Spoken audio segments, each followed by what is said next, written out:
Rob Hatter. You are now tuned in to the Chop Shop. I'm Retro. Let's get it. We in the Chop Shop. We live in the Chop Shop. We talking sports talk. We live in the Chop Shop. We in the Chop Shop. I'm talking sports talk. So turn your dials up. It's live in the Chop Shop.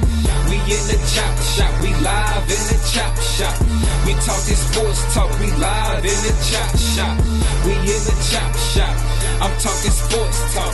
So turn your dials up. It's live in the Chop Shop. Yeah, it's lit in the Chop Shop. Turn your dials up in the drop top. They ain't based the debate, but they keep it fact straight. Going 30 for 30. Let's do a first take on Facebook Live from 12 to 2. Rob Hatter and Jim Hicks going back and forth like Carter Ray and Skip Bayless and Stephen Smith. From on the court, off the court, straight to the field. Not a man that steals, but I made it steal. To the octagon where I fight to kill. We go face to face, then you write your will. I don't play tennis, but I bring the racket. I'm on the floor, I attack the basket. Put you in the casket when I'm overlapping. Never showing mercy, cause I'm always snapping. Never showing mercy when I'm in the arena. Step into the ring, you see me as I beat him. Step into the court, I'm never backing down. Killing competition, I'm smacking down. Let me get back to the other stuff at the Chop Shop, cause they cutting up. It's Retro coming to you live to the Chop Shop. Now let's turn it up.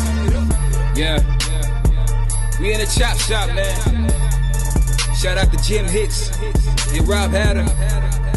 You can catch the Chop Shop live from 12 to 2 on Facebook Live. Let's get it. We in the Chop Shop. We live in the Chop Shop. We talking sports talk. We live in the Chop Shop. We in the Chop Shop. I'm talking sports talk. So turn your dials up. It's live in the Chop Shop. We in the Chop Shop. We live in the Chop Shop. We talking sports talk. We live in the Chop Shop. We in the Chop Shop. I'm talking sports talk. So turn your dials up. It's live in the Chop Shop.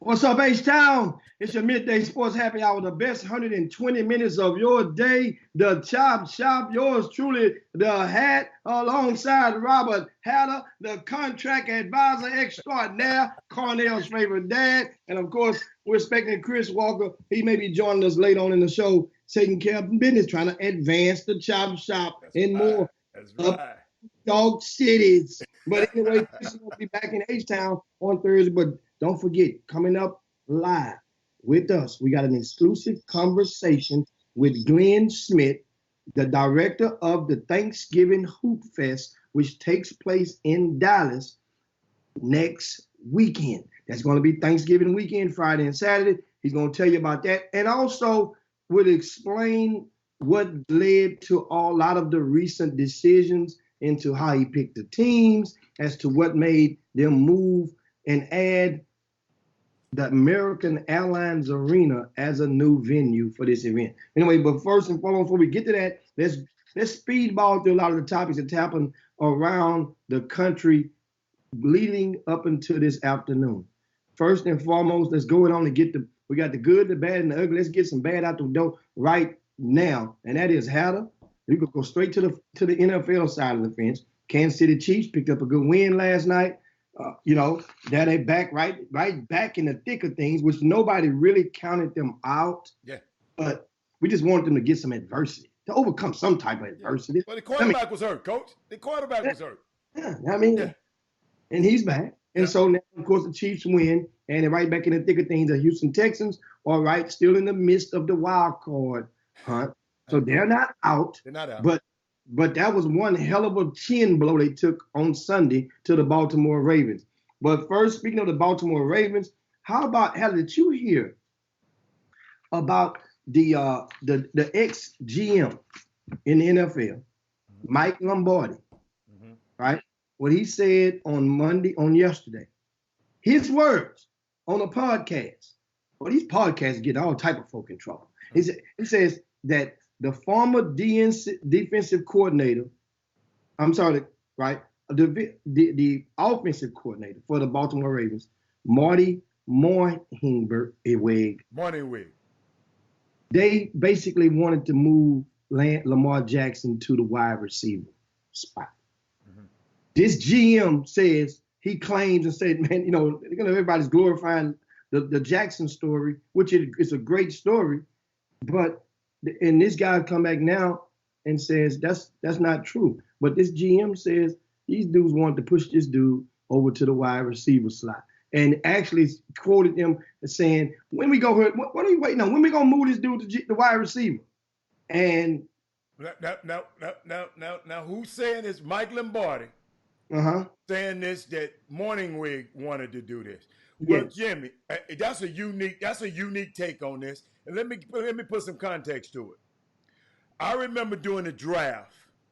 This was Ozzie Newsome, who was the GM of the Baltimore Ravens. Happened to be an African American. Used to be an All-Pro. Played it. One of the first black players that played at Alabama. That Ozzie Newsome. He that was his last draft, Jimmy. And Jimmy, they wanted Lamar Jackson all the time, but they never told nobody. They didn't even interview him. They even swapped back to the second round, then swapped up to the end of the first. They stockpiled their picks and helped their team while getting this quarterback. From what I heard and that's funny that Lombardi said that the new GM, I'm not familiar with the new GM, but Ozzie Newsome, they wanted this guy because guess what? Wacko Flacco was, he was, they call him Wacko Flacco. He was degenerating. So, that's a contract. I know Ozzie Newsome said, that's our quarterback. Jimmy, this is what I like about him. They didn't even interview him at the combine at all. They didn't want nobody to know what they were trying to do. And even Jimmy, they risk somebody else getting them because they thought Cincinnati was going to sneak up and get them because they had like 29 right in that area. I forgot the exact areas. But it was funny that you said, Mike Lombardi said that, but me, in my knowledge of, I follow those teams that have African-American leadership, and I remember this distinctively. I don't know where he got his information from, but, hey, it might be true. I don't know. Yeah, and that's so now other NFL news, and that is over in Florida, the Miami Dolphins has cut Mark Walton, who's already, right, suspended, right? He was going serving 2 of a 4-game suspension for violating the NFL's conduct and substance abuse policy. Well, he allegedly pushed his 5-week-old pregnant girlfriend.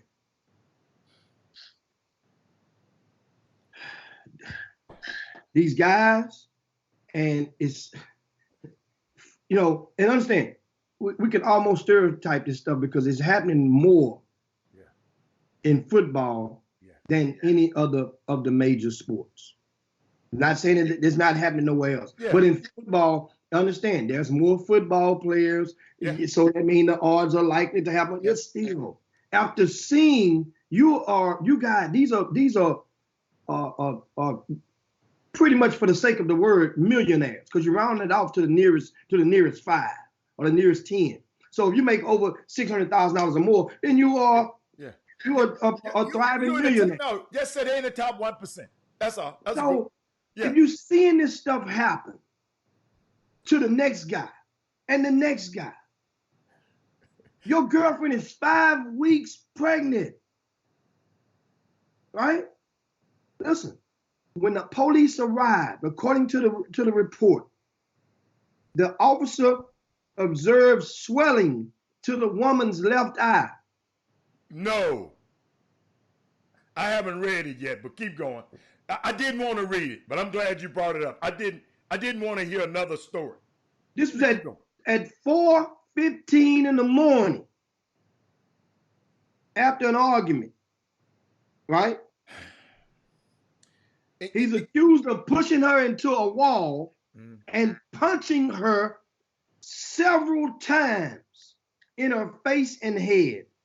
Young men, if you're watching this thing, young men, let me give y'all a little advice, okay? Young athletes, young men, period. When a young woman or older woman, when they're pregnant, their hormones are going crazy. they gonna talk crazy. They gonna do stuff they ain't used to. Young men, you got to understand this gonna happen. All that crazy stuff you was doing and getting away with it, she's a little bit more sensitive to it. And Jimmy, I'm just telling you, I got a story behind this because one of my clients, I had to talk him out of a leg, and he was going there. Tell me what, when she wasn't pregnant, she wasn't like, dude, she pregnant now. And sometimes these guys just don't understand, Jimmy. I mean, and Tyrone Irving says CTE. Tyrone Irving, it might be, because I'm not a scientist, I'm not a psychologist, but me being over the last since 1994, I've been representing athletes, and guess what? I've talked to some of my guys, but guess what? I'm blessed to be in a position. None of the guys that have ever represented it put his hand on a woman. And guess what? And I ain't saying this because of me, but we do talk about that stuff. And Jimmy, you have to.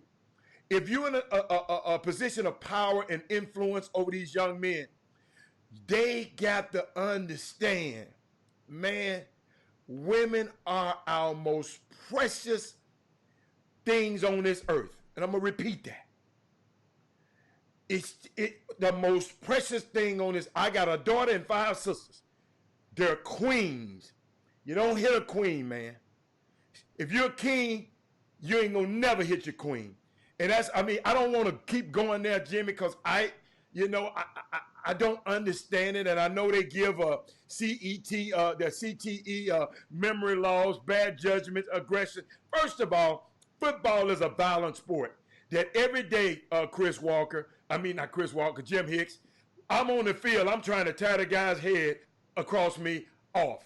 And then I have to go home, and I got a little bit of 5'2" a little petite woman that might say something to you. Man, dude, there's no excuse. There's no excuse to me. No excuse. So, and this guy, the reason that he's serving a 60, this suspension, right?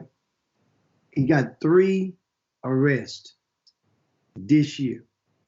For what? This is his 4th arrest. For what? This year. Of the same thing? No. Okay. Here's you go. He I'm trying to just brief through some of these arrests. Take your time. All right. He was as a felony carrying a concealed weapon. Right? A reckless driving, resisting arrest, and a misdemeanor marijuana charge. Those 4 charges combined into 3 different arrests. I mean, one of them was 2 in 1, and that's not including this arrest, which he was in he probably made bond now, but he was in the county jail in Broward County. But anyway, I mean, he needs his ass whooped, Jimmy. I hate to say it. He needs his ass. 22 years old. And the thing is, it's another angle to this. And I wish it was Women Rock Wednesday. Jimmy, that's somebody's daughter, but I'm gonna let you. That's the angle. Okay. I understand? Okay. My angle. Okay. Okay. So men, it's obviously that because this stuff is rampant around us in the society, in this culture of dating the jock. Okay. Wouldn't it be maybe a great idea for adults to start implementing the understanding to the minds of the daughters to have a 0 tolerance on a guy putting his hands on it? That's right. You see, because once it happens, then comes the smooth talk. Then comes the "I'm sorry, baby." Then comes the, in some cases I've seen whereas, you make the woman feel like it's their fault. And they go to believe in it. And then it's like, and they think, baby, you don't understand these NFL people. They sitting there, they're trying to take us away from each other, baby. They're trying to take the money away. Yeah. It's so stressing me, man. I need to be out on the field, baby. Nobody love me like you. Nobody got my back like you. Jimmy, you might ride or die. Baby, you ain't nobody's ride or die, young lady. You'll ride with him, but you ain't dying with him. But keep going, Jim. I mean, this is some of the things, and like as I said a while ago, let me reiterate. Maybe another solution. I'm not this is not the end all, solve all quote, but maybe a solution, not the solution, but a solution for some folk is to start implementing the understanding in the minds of your daughters. We talk about the guys, we get on them all the time, but maybe from the daughters, and not saying they're doing anything wrong, but a lot of people are embarrassed. A lot of females I've talked with and explained to me that it's a slight form of embarrassment because in some form of fashion at the beginning of a relationship, somebody in that family may have told them or they were against the guy from the start with. And so to go back home and let them see the black eye or the puffy lip is a form of admitting that they were right. This ain't a right or wrong. Right. This ain't. Right. But let them know it's okay. If it happens, you're gonna be waiting on them. With the door, come on in. You waiting on them. Not I told you so. I knew it was gonna happen. And that's the thing. And Jimmy, I want to address something. And B. Scott said, yeah, it's a woman. You didn't hear, I didn't get a chance to say what I wanted. I said it's somebody's sister. That's somebody's daughter. And the reason I said that, because a man like me would go tear his behind up. And she got a brother that would go and tie his ass up.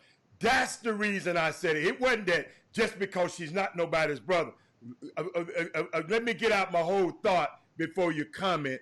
If you're a woman, any woman, girl, whatever, a big, strong, a man shouldn't be putting his hand on it. I mean, that's just the bottom line. And let me tell you something, Jimmy. And I've seen some of these young females. And I know how they talk now. I mean, listen how the young female, I heard these young, cute little girls calling each other bruh. Yeah, bruh. Yeah, bruh. These beautiful queens calling each other bruh. The girls, bruh. And I'm saying, are we masculine? Are women becoming more what is going on? And no excuse. But I just saw this, Dr. Newsom. I've been seeing this and Jimmy says, I mean, these young kids right now, they'll see a grown person and still just won't stop. They'll still say what they gonna say. And it's unbelievable, but you guys, especially you athletes, I'm gonna talk to y'all because I've been in this business with you guys a long time. Man, dude, if you got to put your hand on that girl, you don't need her. If her mouth that bad, you got to get the help. Take it from somebody who knows. If her mouth that bad and you can't control yourself, because when you put your hand on her, you lose all of your power, young man. Because they come, boy, ain't nothing like being a domestic violence abuser. Nothing like being it. Jimmy?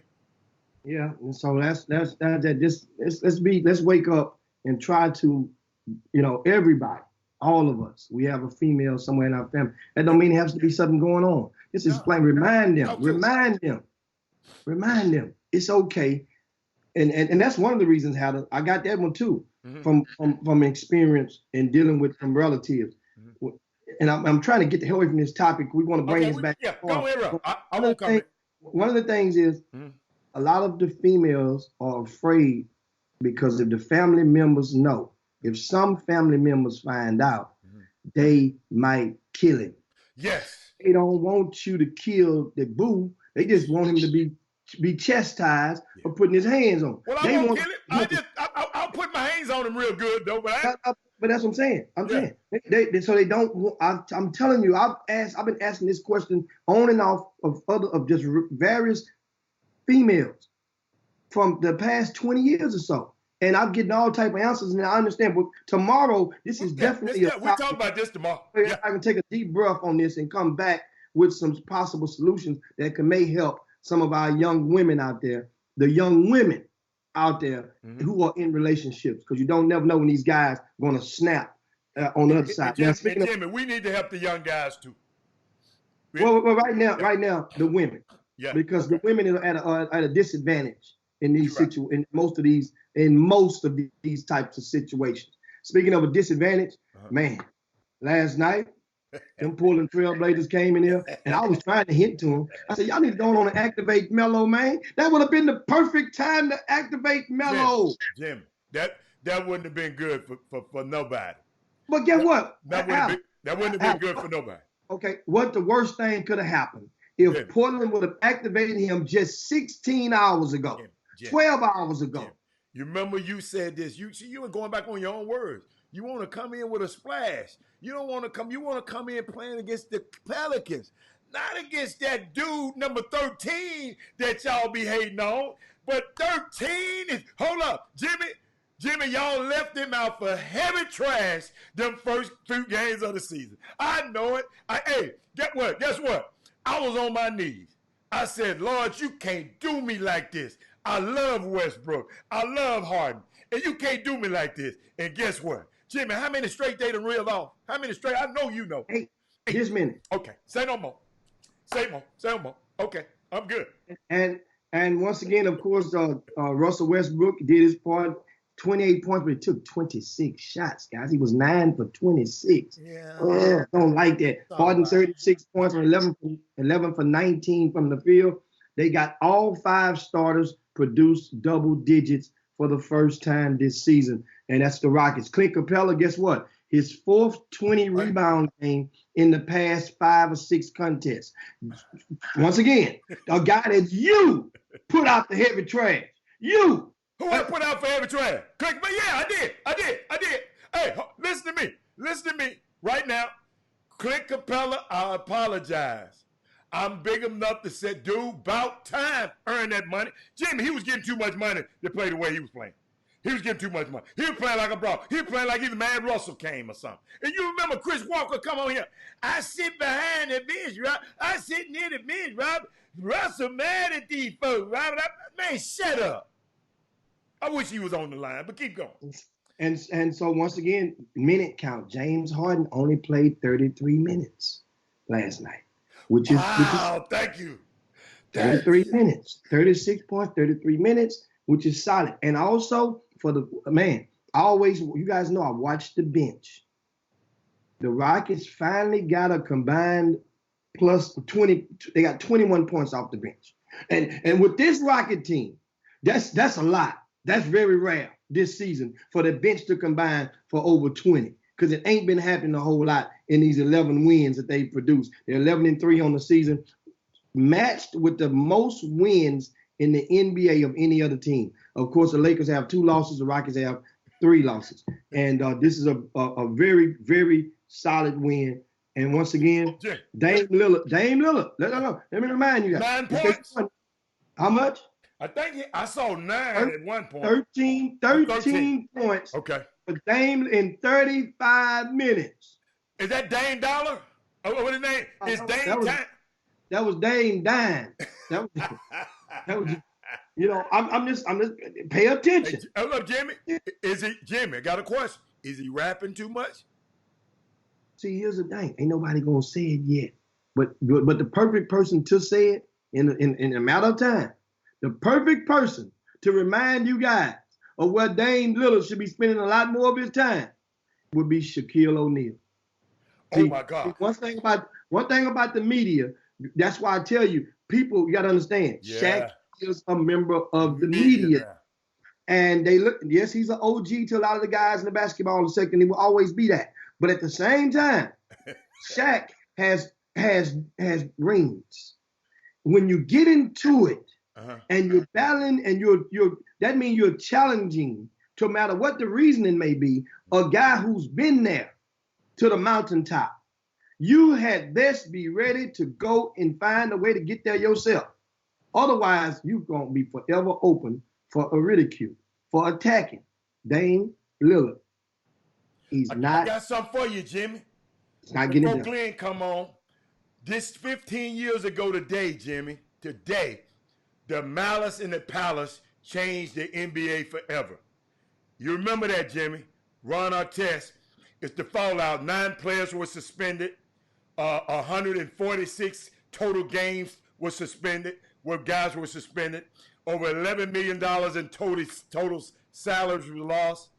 5 Pacer players charged with assault, and 5 fans charged with assault. That's Detroit versus Indiana Pacers in Detroit, when Stevie Jackson and your boy Ron Artest went to work on those fans in the stadium. And it to this day, 15 years ago, that changed the NBA forever. And I thought I'd just throw that in there before Glenn come on. And speaking of, shortly we expect to be joined by Glenn Smith, and he's the director of the Thanksgiving Hoop Fest, which will be taking place in Dallas Thanksgiving Friday, or the Friday and Saturday after Thanksgiving of every year. This event is one of the premier high school events in the United States of America. Understand something about this one, and I'll wait. We like I said, Glenn will be coming on very shortly. I got another one for you before Glenn come. Before you come in, I want to address Tyrone Irving. Make sure I'm gonna document this one. Tyrone said we talking about Clint Capella. Wait before you apologize, Hannah. Because Clint will be back to his soft self soon. Let me tell you something. Let me pull this up for Tyrone. So I can remind you, Tyrone. Regardless of what happens with Clint Capella, that same thing applies to win the playoffs. At what point do we wait till? Right now, if you gave them a grade, what we're going to do to everybody as we do every year after the first 20 games. Next week will be the 20th game, right, for the Rockets. Now, at the same time, let's see these stats. Regular season total. Let's go back. I'm pulling this up for old Tyrone right here, Adam. Tyrone, sometimes he might have got amnesia. Now, here we go. Rebounds. I'm going to go the last 6 games for Clint Capella. 20 rebounds against Portland. 20 rebounds against the Clippers. 20 rebounds against the Pelicans. 20 rebounds against the Bulls. 16 against Golden State. 13 against Memphis. Right? Well, that's the last 6 games. Okay, Tyrone, you got that? Last 6 games. If he didn't get but 7 next game, he overdue for that. Now, I don't see 20, that's 80 rebounds in 4 games. Mm-hmm. Those are possessions that are helping the Rockets to go and win games. Think about it. I said 8 games. I mean that the Rockets have won 8 straight. I mentioned 6 games. That means his rebounding is a very integral part in the Rockets' success. It ain't the one thing. Of course, Harden is doing what Harden is doing. Don't get it twisted on that. But other things come into play. Cool. That's like we watching Hightower High School the other day, and it's just crazy that all we think we understand something. Bryce Griggs was the featured player from the team, and that's just the way it is. Nate Martin on the opposite team in Side Creek was the featured player on that team. That's just the way it is. But meanwhile, in the event of a win, because guess what? If the Ads lose the game, Hightower, what it is, guess who's going to get most of the bulk of the blame other than the coach? Bryce, the featured player. Mm-hmm. That's how it goes. Right. So that means, no disrespect to none of the other kids, because guess what? Chris O'Neal played good. The other little Chris played super well. Chris the Harris. Big both little Jai Roberson, he got it in. Hey, man, you guys did your part, and I saw enough of Hightower on that night to let me to believe that Hightower, if they're bringing that game, just that intensity, because Bryce Griggs didn't have a great first quarter. Mm-hmm. He didn't start kicking until the second quarter. Mm-hmm. If they bring that game, remember, the last time this Hightower team was at the Campbell Center, they got their asses whooped. Little kid that signed with Jamal Shedd, who signed with U of H, sent them home. And Hightower looked ugly in the fashion. But guess what? At the end of the game, they wasn't saying it was Chris O'Neal's fault, or it was Cam Collins' fault, or it was none of these other guys. They were saying Bryce Griggs they choked. Mm-hmm. At home, these out-of-towners came in and beat you in a chance to be one game away from going to the state tournament. That's how it goes. Everybody not cut from the cloth that can absorb that type of weather. That's part of the business of being a top shelf player or being anointed. Many of you people want your kids to be anointed, but they don't want no part of what come with it. Y'all need to stop talking about these kids. Why y'all get off these kids? They just kids. They ain't just kids when you want them to be number one. Hey. But they just kids when you get on their ass. Constructive criticism is all but extinct nowadays. It is. Yeah, and I have to agree with Steve Woods. I just let you go on. He said he didn't get their ass whooped. It wasn't that bad. It wasn't that damn bad now. Shit. We was a couple of buckets away. But you know what? So you did good, Jim. Hey, we can go there. I mean, I just because we didn't get a chance to talk about those young men. You know, we talked about the event, but it was some young men that did well in that first event. And Jimmy, those are bright lights. A lot of young kids ain't never played in a stadium with no backdrop on it. They've been playing in gym stadiums.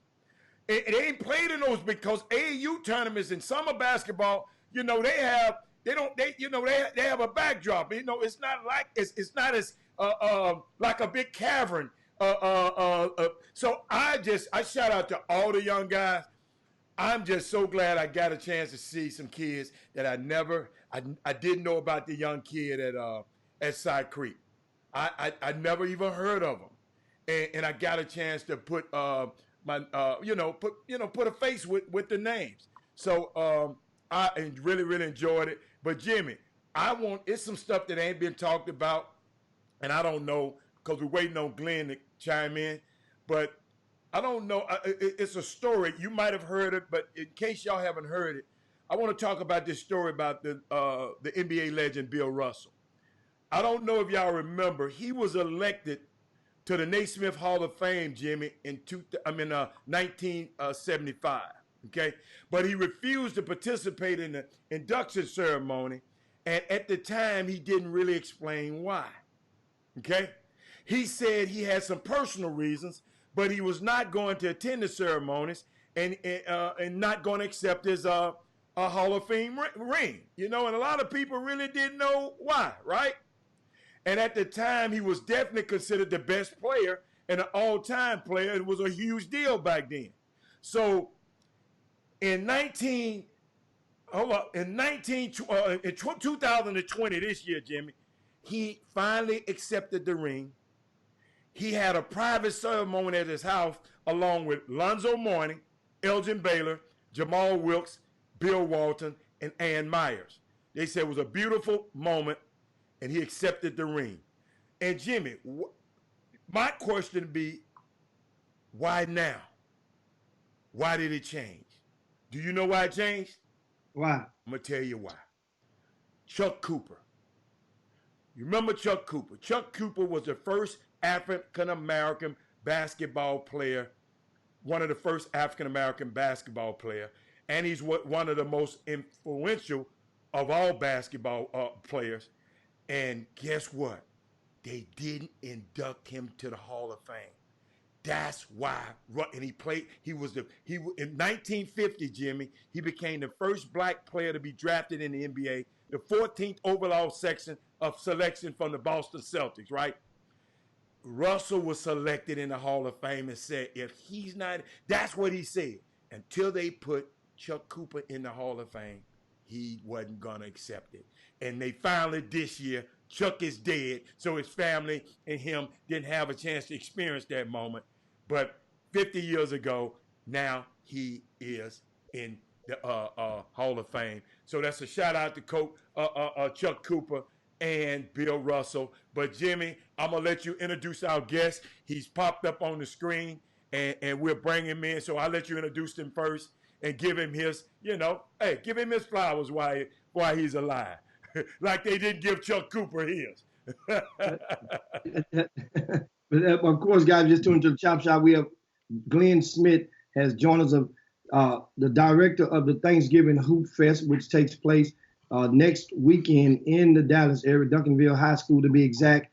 And this past weekend, you guys had the copy of the magazine, and many of you guys, Glenn is yet to get one in his hand, but many people look right in the back cover was an ad of the Thanksgiving Hoop Fest with a list of all the teams. So if you got your copy nearby in arm's reach, you feel free to go towards the back and you can follow through with some of the conversation that we're about to engage in with identifying some of these teams and what state they're from and whatnot. Now, join us now. Once again, this is Glenn Smith. You guys may have heard the name and you may have missed him or never saw him on the Chop Shop before. He's been on several times, but he's the director of the Thanksgiving Hoop Fest. As I mentioned before, this is one of the premier high school holiday showcases in the United States of America.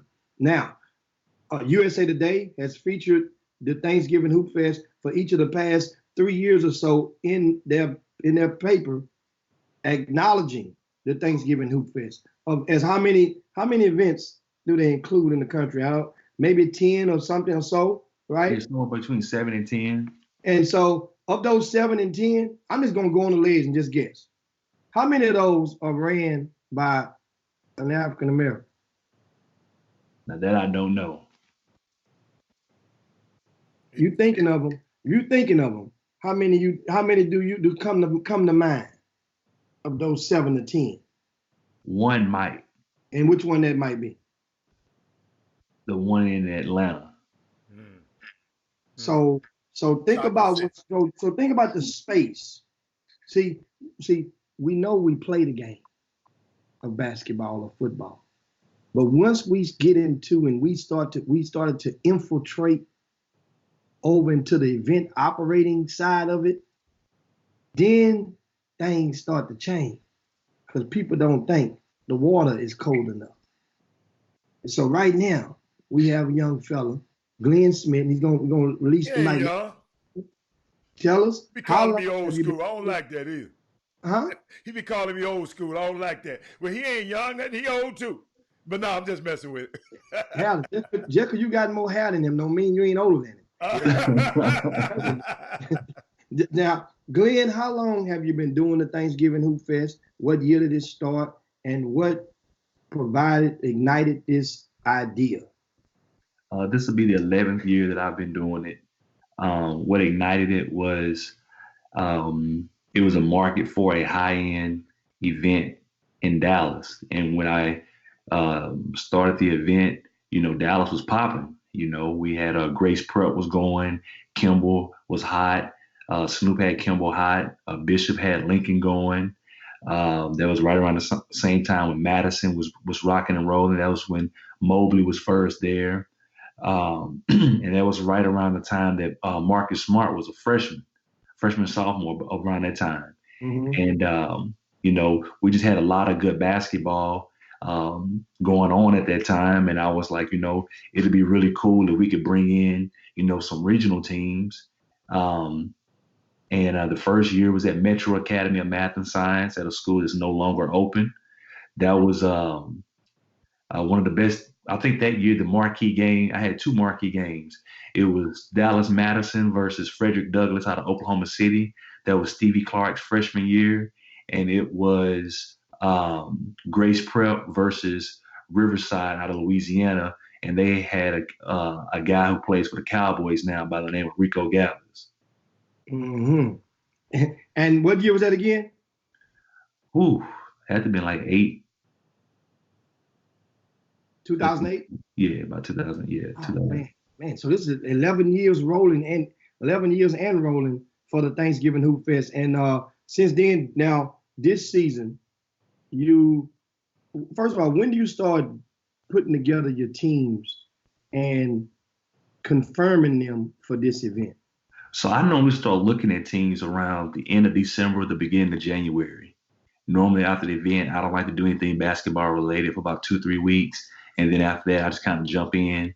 I start looking at different teams who has underclassmen, who I kind of check the traps, see who may be ending up somewhere, who thinking about going somewhere, who ain't happy where they at. and I kind of start seeing how they moving, what summer team they gonna play with, and just kind of see who's gonna end up where, so I can kind of stay ahead of the bell curve, and then kind of go ahead and lock them in. So do you ever find yourself in a battle with another event for the services of a team? And when the last time, or just tell us the first time it happened. Sometimes somebody might want them to go somewhere else, and next thing you know, you don't even realize it. But now you find yourself into a tug of war over a team to play. I've had a tug of war one time since I've been doing this, and that was me and that guy in Atlanta. We both had contracts for Zion Williamson's high school. We both had contracts. I felt comfortable about mine. He felt comfortable about his. And I made all the concessions that I was supposed to do on my end. And then ultimately, they decided not to do nothing. They decided not to do any national events outside of the hoop hall. They got out of my event. They got out of City of Palms. They got out of a couple other events as well. So that was the only time I've ever been in a tug of war. Normally when I put my sight on somebody, I get what I want. It's just a matter of working out the particulars.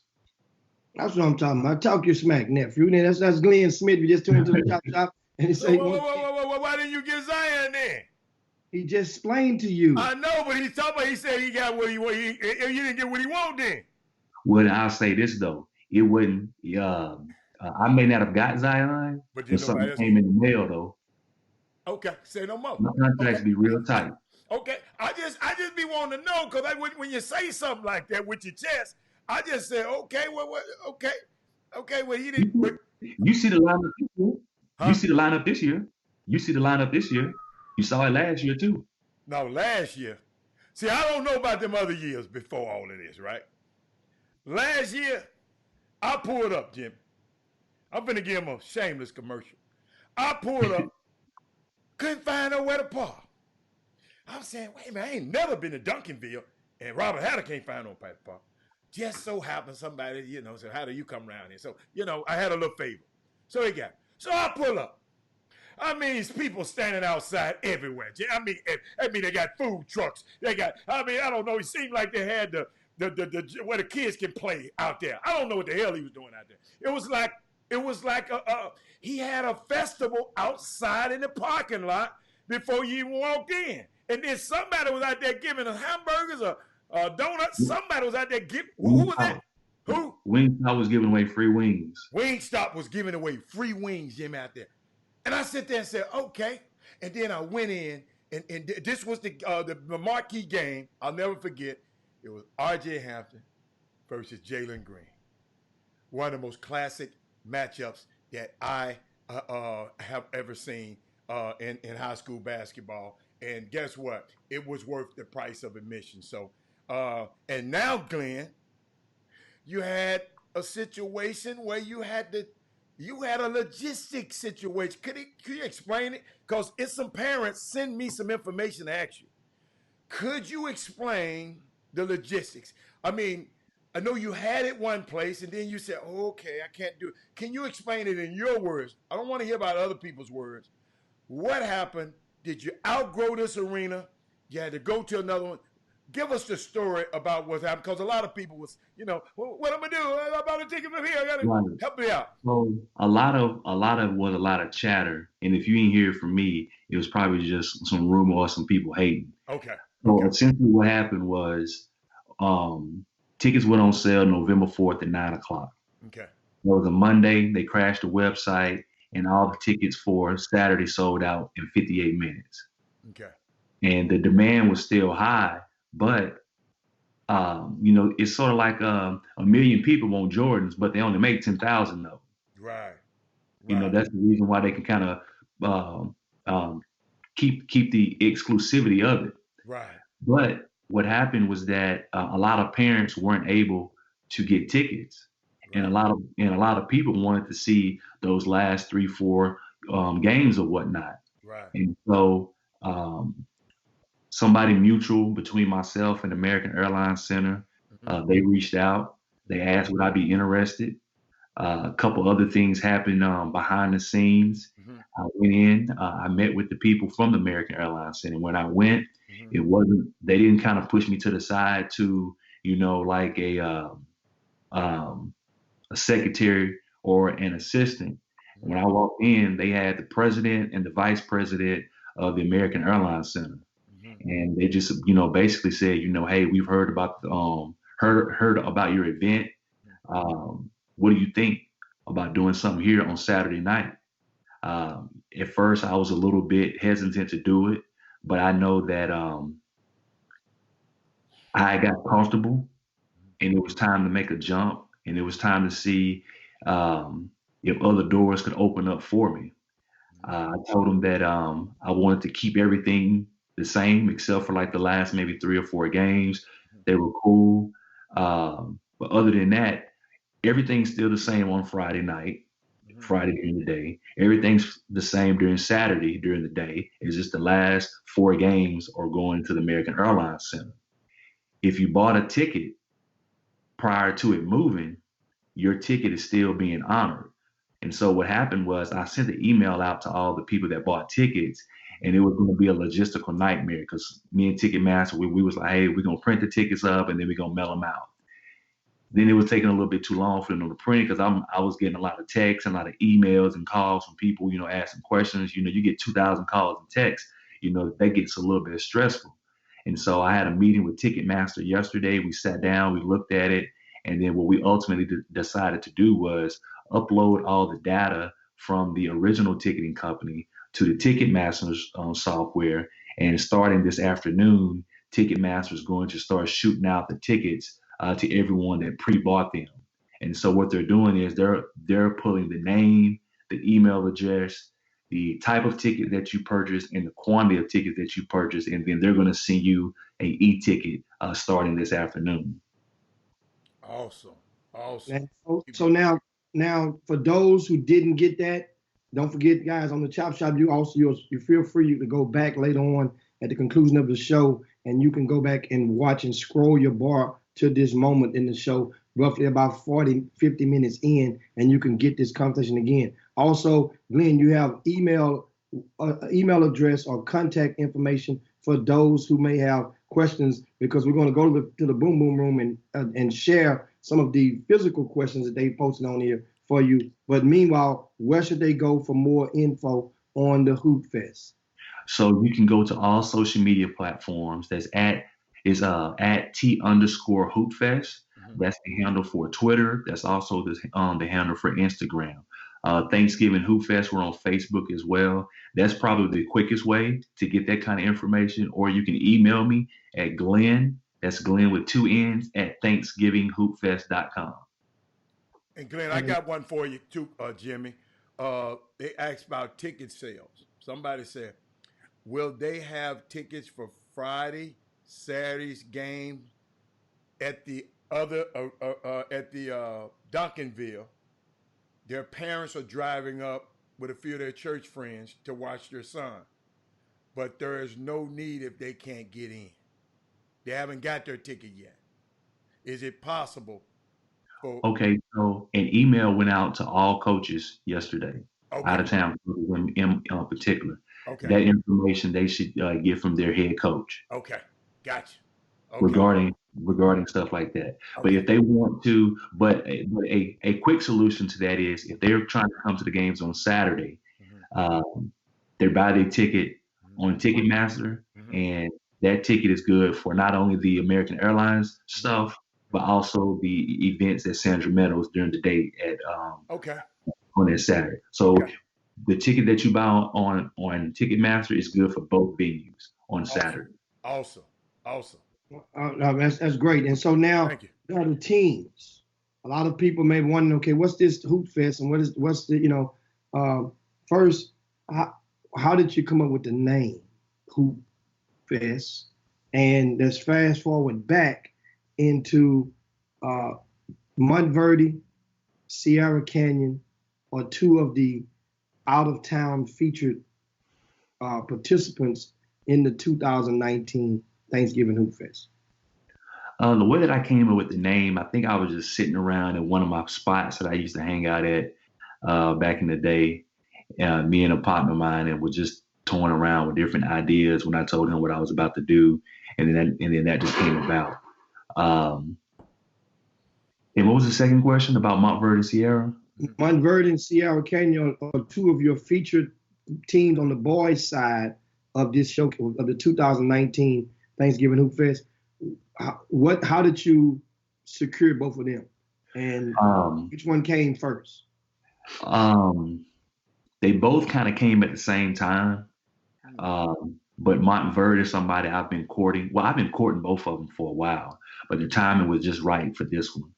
You know, Cade Cunningham has been wanting to play in the Thanksgiving Hoop Fest since he was like in the 6th or 7th grade, and then the high school that he was at, you know, it never kind of lined up to where they could play or whatever for whatever reason. And then he went off to Montverde. When he went, they'd already had the schedule set from when he was a junior. And then I just told the coach, hey, I don't care who approaches you about coming to Dallas. It ain't real if Cade can't come during the Hoop Fest, because the environment, he knows what it is and he wants to play in it. And this was the perfect timing for him. You know, it's his homecoming. You know, it's gonna be lights, camera, action. You know, he's playing the best team in the state. You know, he's the best player in the country.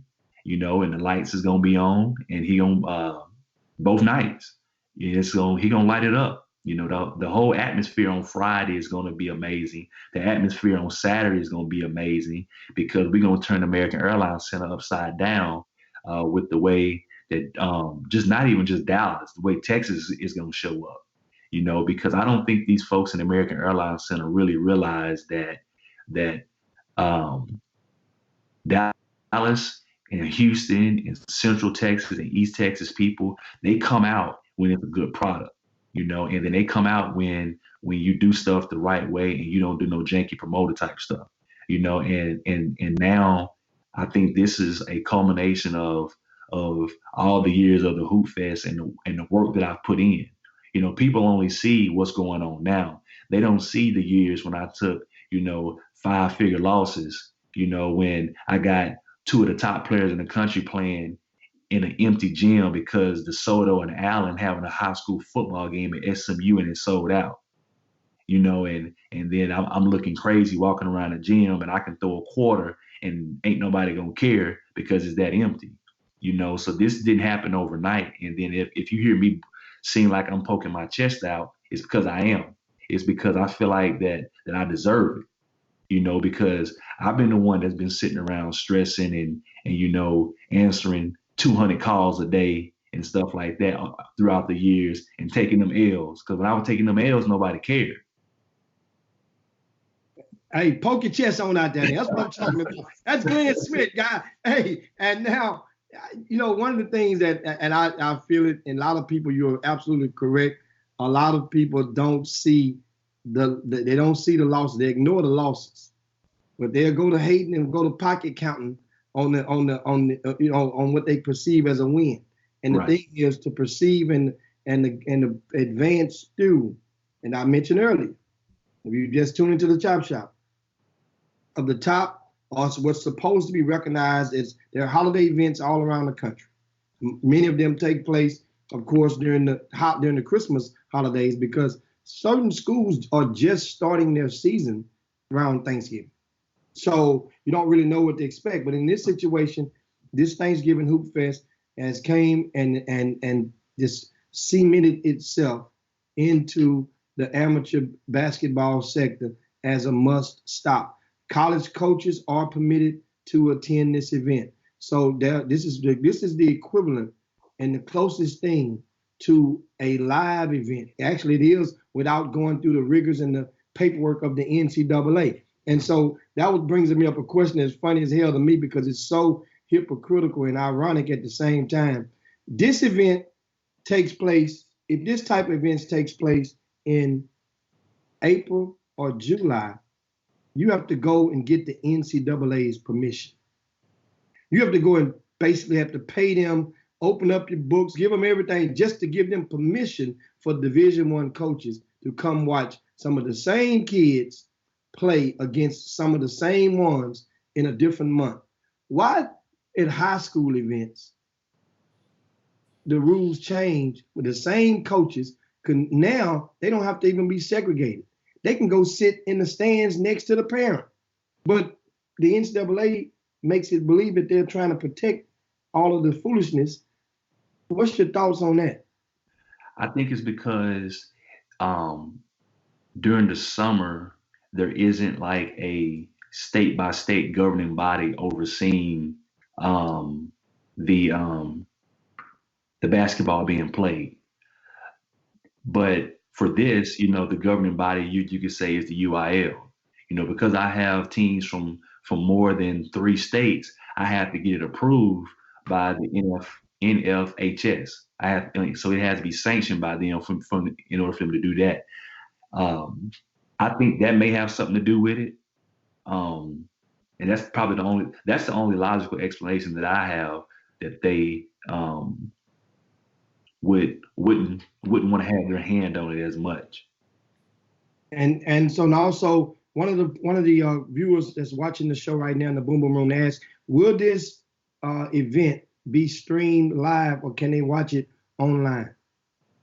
It'll be streamed live. It'll be streamed live on Flow Hoops. They'll have every game streamed on Flow Hoops starting on Friday, and then they'll do all the games on Saturday as well. But if I can get a ticket, I'd rather be there live and be in the midst of it as opposed to watching on a laptop. You sure know what to say. So, I don't think people realize just how electric it's about to be. Everybody talking about the games that are at the American Airlines Center. Friday night, Friday all day is going to be off the chain. Like, you can come Friday at 12 o'clock and watch, some high-end basketball. You can do the same thing on Saturday. On Saturday, you can watch 2 highly touted sophomores play, and then backdoor and watch 2 top 20 guards in the country play against each other. So it's like a heaven for basketball people, that want to see the stars of tomorrow. Okay, I like that. And speaking of the stars of tomorrow, one of those games you mentioned, 2 sophomores, is going to take place during the Hoopsgiving Classic. I'm sorry, the Thanksgiving Hoop Fest. I'm getting ahead of myself. That's the Hoopsgiving Classic. Going to be next Wednesday in Houston, guys. Right there. But no, that ain't shameless. That's a glorified plug. Ain't nothing shameless about my plug. But now, this past weekend, both of those 10th graders, we're talking about 2 of the top 10th graders, not only in the state, but in the country in due time. And that is, you have Keontae George out of Louisville High School. And also you have Bryce Griggs from Hightower High School. And you have matched those 2 against each other for the Thanksgiving Hoop Fest, right? Yes. What day and time is that game taking place? Let me bring it up real quick. It happens on Saturday, I believe, at 1. Let me bring it up real quick for you guys. I'm really excited about that one as well.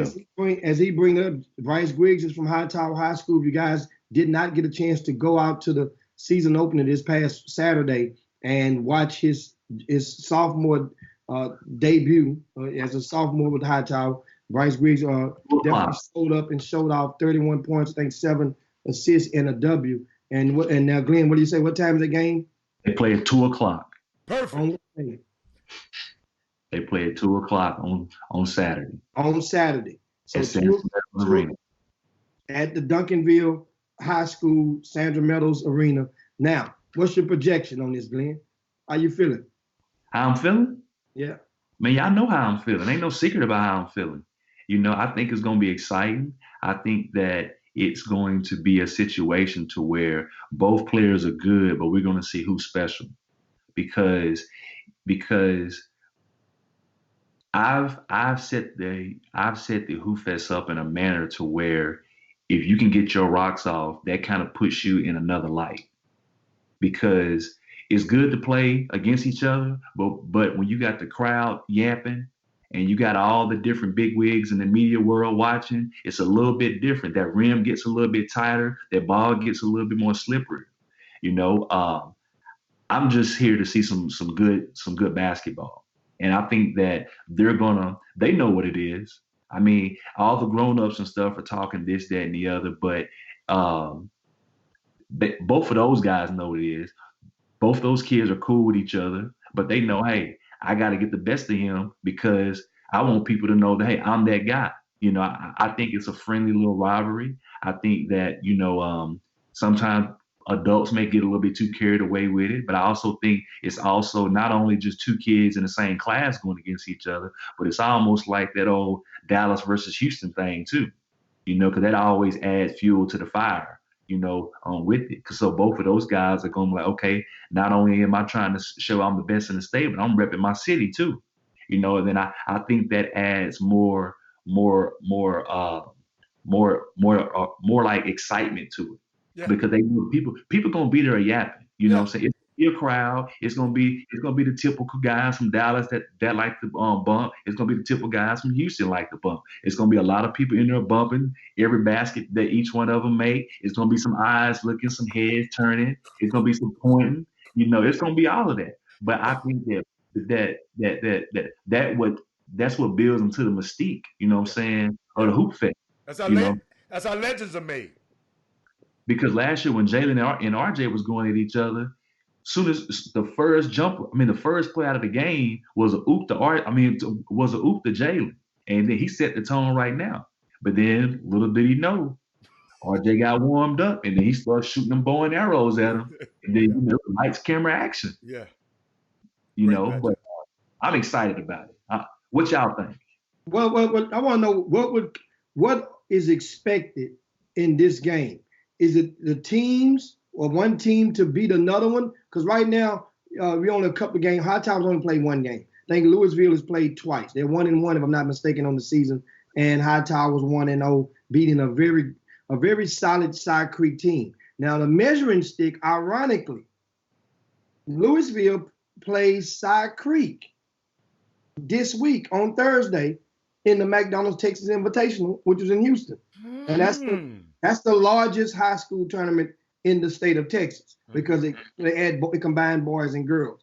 That is the largest. And that's really, if you don't have all your team in place, that's almost like a kiss of death because that's 5 games guaranteed on the second week of the season for a lot of teams that are scrambling to find their identity and their composure. So now, Louisville plays Side Creek on Thursday.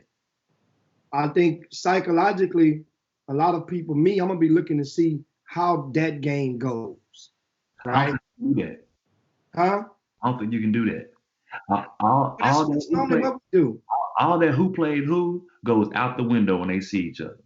That's the individual. I'm talking about the team, though. Yeah, but it's different. The thing is, though, every person who watches the game is going to have a different checklist of what they're going to go off of about who won the battle. Like you may say, hey, I'm going to go by who won because they both guards. You know, somebody else going to say, well, I'm going to go by points. Or somebody else going to say, well, I'm going to see who's going to check up on each other, head up. Well, think about this.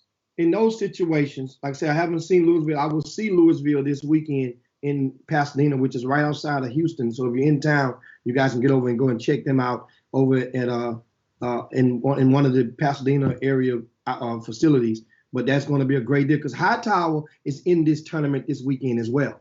So it's very well possible that if Hightower wins their pool, Louisville wins their pool, they could meet up Friday in Houston. And then that would be a hell of a, no matter what happens then, it'd be a rematch. Very well. I wouldn't put it past because the way this tournament goes in Houston, it's the only one of its kind, and people are totally okay with it. They reseed the teams after pool play. Yeah. A lot of people don't know that. So now most tournaments you can look and tell if I win this, I'm gonna play the winner of Pool G. No, they don't do that over there. And that's kind of different, but they did it like that. And I understand when they started, they didn't have as many out of town teams, and teams like Kingwood won this tournament like 6 years in a row. They wanted to make sure at the time that a lot of their Pasadena schools didn't have to play each other the first round, or they didn't stack the bracket from one side versus the other. So I understand the logic in them doing it way better than I did 10, 15 years ago, really. So this thing, what I'm expecting is, Glenn, in regard to the matchup of those young kids, I'm expecting, I look at it along the eyes of when De'Aaron Fox played Andrew Jones, right? Okay. I'm looking at it along the lines of like last year when R.J. Hampton played Jalen Green. So of course, at this point, we don't know. Some people have a team that's supposed to win the game, and then other people looking for the matchup to say, well, okay, this guy's hope he show up. But what I'm looking for is, I don't expect neither one of them to be able to guard each other early on, because that means as a coach, you're going to be risking your player getting into foul trouble early, because both of them are very good offensively. Now, crunch time, that's a whole nother ballgame.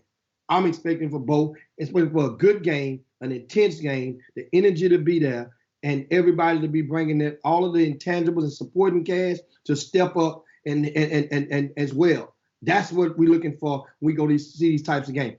Same thing when we see Duncanville High School, who almost got an upset the other night. I think up in Dallas. I think it was Lancaster. No, that's how I pronounce it. That's how you guys pronounce it differently up there, the correct way up there. But I chop the name up all the time. I call it Lancaster. What they call it, Lancaster? Yeah. What they call it, Glenn up there? Lancaster? Yeah, Lancaster. Okay, Lancaster. Okay, all right. So now they played Duncanville, and I think it was a 6-point win for Duncanville on earlier this the other night. And so now Duncanville, all day. What should we expect from the home team in this event? I think you should expect Duncanville to surprise some people. I think that, because Duncanville is playing two of the top teams in the country. Okay. They're playing Montverde and they're playing Sierra Canyon. I think that when I go and I'm around Duncanville really thinks that they can win both games. And that's part of the battle. Sometimes coaches will just be like, yeah, we're going to do what we can and this, that, and the other. But PV and his team have bought in, and they think they're supposed to win these games. They don't feel like they're the underdogs. And then that's a really, really big step, because if they feel like that, it ain't going to be no little loose leaf turnovers here and there or getting starstruck or nothing like that. It's like, oh, no, y'all came to our crib and we here to protect it. So y'all in for a fight. We got our fans. They're going to play Montverde right before Lancaster play Prolific Prep and Jalen Green. So the gym already going to be jumping, so the vibe is going to be right. As the kids say, it's going to be lit in there. I got a couple surprises that we're going to pull out that right before they game, so the atmosphere is going to be right. It ain't going to be like no little prep school gym that probably Montverde is accustomed to playing in, so let a couple balls go the right way. Let a couple shots fall. And then on the next day when they play Sierra, Duncanville got just as good of a chance of beating them as anybody else. And they think they're supposed to win. And that's part of the battle. If you come in feeling like you're not the underdog, you're already there. Because a lot of those teams, like the Montverdes, the Oak Hills, the Sierras, when they walk in the gym, they're already up 10, 12, 15 points just off a name, because the other team shook. The other team missing layups in the layup line because they too busy looking at the uniforms that the other team got on. And Duncanville practice, man. Them Nike practice nice though, Glenn. I don't like Hey, Duncanville not just wearing anything down there. Duncanville is the 6A state champion in the state of Texas. Yeah. But then we're talking about. You mentioned what you talking about? What you talking about? When they walk in, what you mean the Nike package? What you mean? The way no, certain high school teams around the country have a little bit different. What you talking about? Their gear? Yeah. That gear ain't never won no game though. No, he just said when you're layup line, the kids are watching, Hatter. That's what kids do. They peeking at the other end. They do that. That's what Glenn just mentioned. They do. Okay. Duncanville not going to be starstruck. Duncanville. That's what I thought. You can have on all the Nike stuff you want to. You can't play. They looking at them dudes down there dunking on the other end. But Glenn, this guy, Christopher Calvin, he got a message. He said, "What made you choose the two teams from Houston? What criteria? I guess what went into choosing those two teams?" It's like when you go somewhere you like who like you. Okay. I can say I'm not gonna throw nobody under the bus, but it's one or two other teams in Houston that were extended invites. Mm-hmm. Okay. That chose not to play. So that's where we at. And Todd asked, how much are tickets? Once again, if you probably missed, a lot of guys are just tuning in to the Chop Shop. We have Glenn Smith, director of the Thanksgiving Hoop Fest, live with us on today's show. Todd asked, how much are the tickets at the door for the Hoop Fest in Dallas? And I think you've said it, addressed it earlier, but you can answer that question for he and those who missed it earlier. Tickets for Saturday are $30, and that's good for 10 games. That's good for 6 games at Sandra Meadows, and that's good for the 4 games at the American Airlines Center. Right now, Friday, they should probably reach out to the coach of the respective team that they're coming to see, and he'll have instructions for them regarding the ticket situation on Friday. Now, when you're picking the school, it's sold out, but we do have a little wiggle room for teams, and those teams were notified yesterday. Say that again. So Friday sold out as well. Okay. But the coaches for each team, they received an email yesterday, and then they can give their parents instructions on how to move forward with tickets. Okay. So now, also, I got more. I'll get some of your questions, some of your other questions, guys, in just a second for Glenn Smith. But now, I remember you saying before that Sierra Canyon, which is out of California, that's the school that features the sons of LeBron James and Dwayne Wade, not to mention a couple of other D1 prospects and upperclassmen, as in B.J. Boston, who moved over from Atlanta to over there. Now, the Los Angeles Lakers are off on that Saturday, right? Correct. And so since moving their game, his son's game, into a much more familiar atmosphere or arena, which is the American Airlines Arena, which the Lakers will be playing, have played in there several times last year, and we're playing there several more times this year, have any word whether LeBron James and or Dwayne Wade will be in attendance? I don't want to say they will. I don't say they won't. But what I will say is that the Lakers did not play on Saturday, and I'll say that I used to call it Gucci Row at Sandra Meadows. It's really going to be Gucci Row at the American Airlines Center.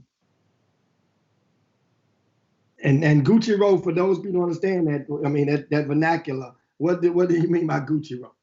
That means that the VIPs of the VIP will be up there.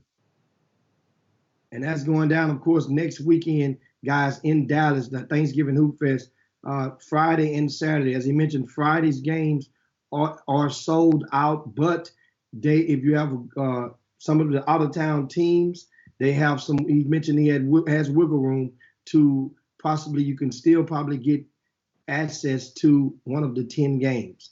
And where is the schedule posted anywhere online, Glenn? The schedule is posted at ThanksgivingHoopFest.com. Just click on the schedule tab at the top. It'll show you the games for both days. And it's on all of our social media platforms as well. I mean, a lot of times that's the quickest way to find information these days is to either post it or tweet it or whatever platform that you're on. And I'm looking at the conversation and Haller is having. I think Haller's having a hard time believe that kids actually eye gauge to the other end of the court during the layup line. We'll hit that topic back again. No. You had it. You said elite package.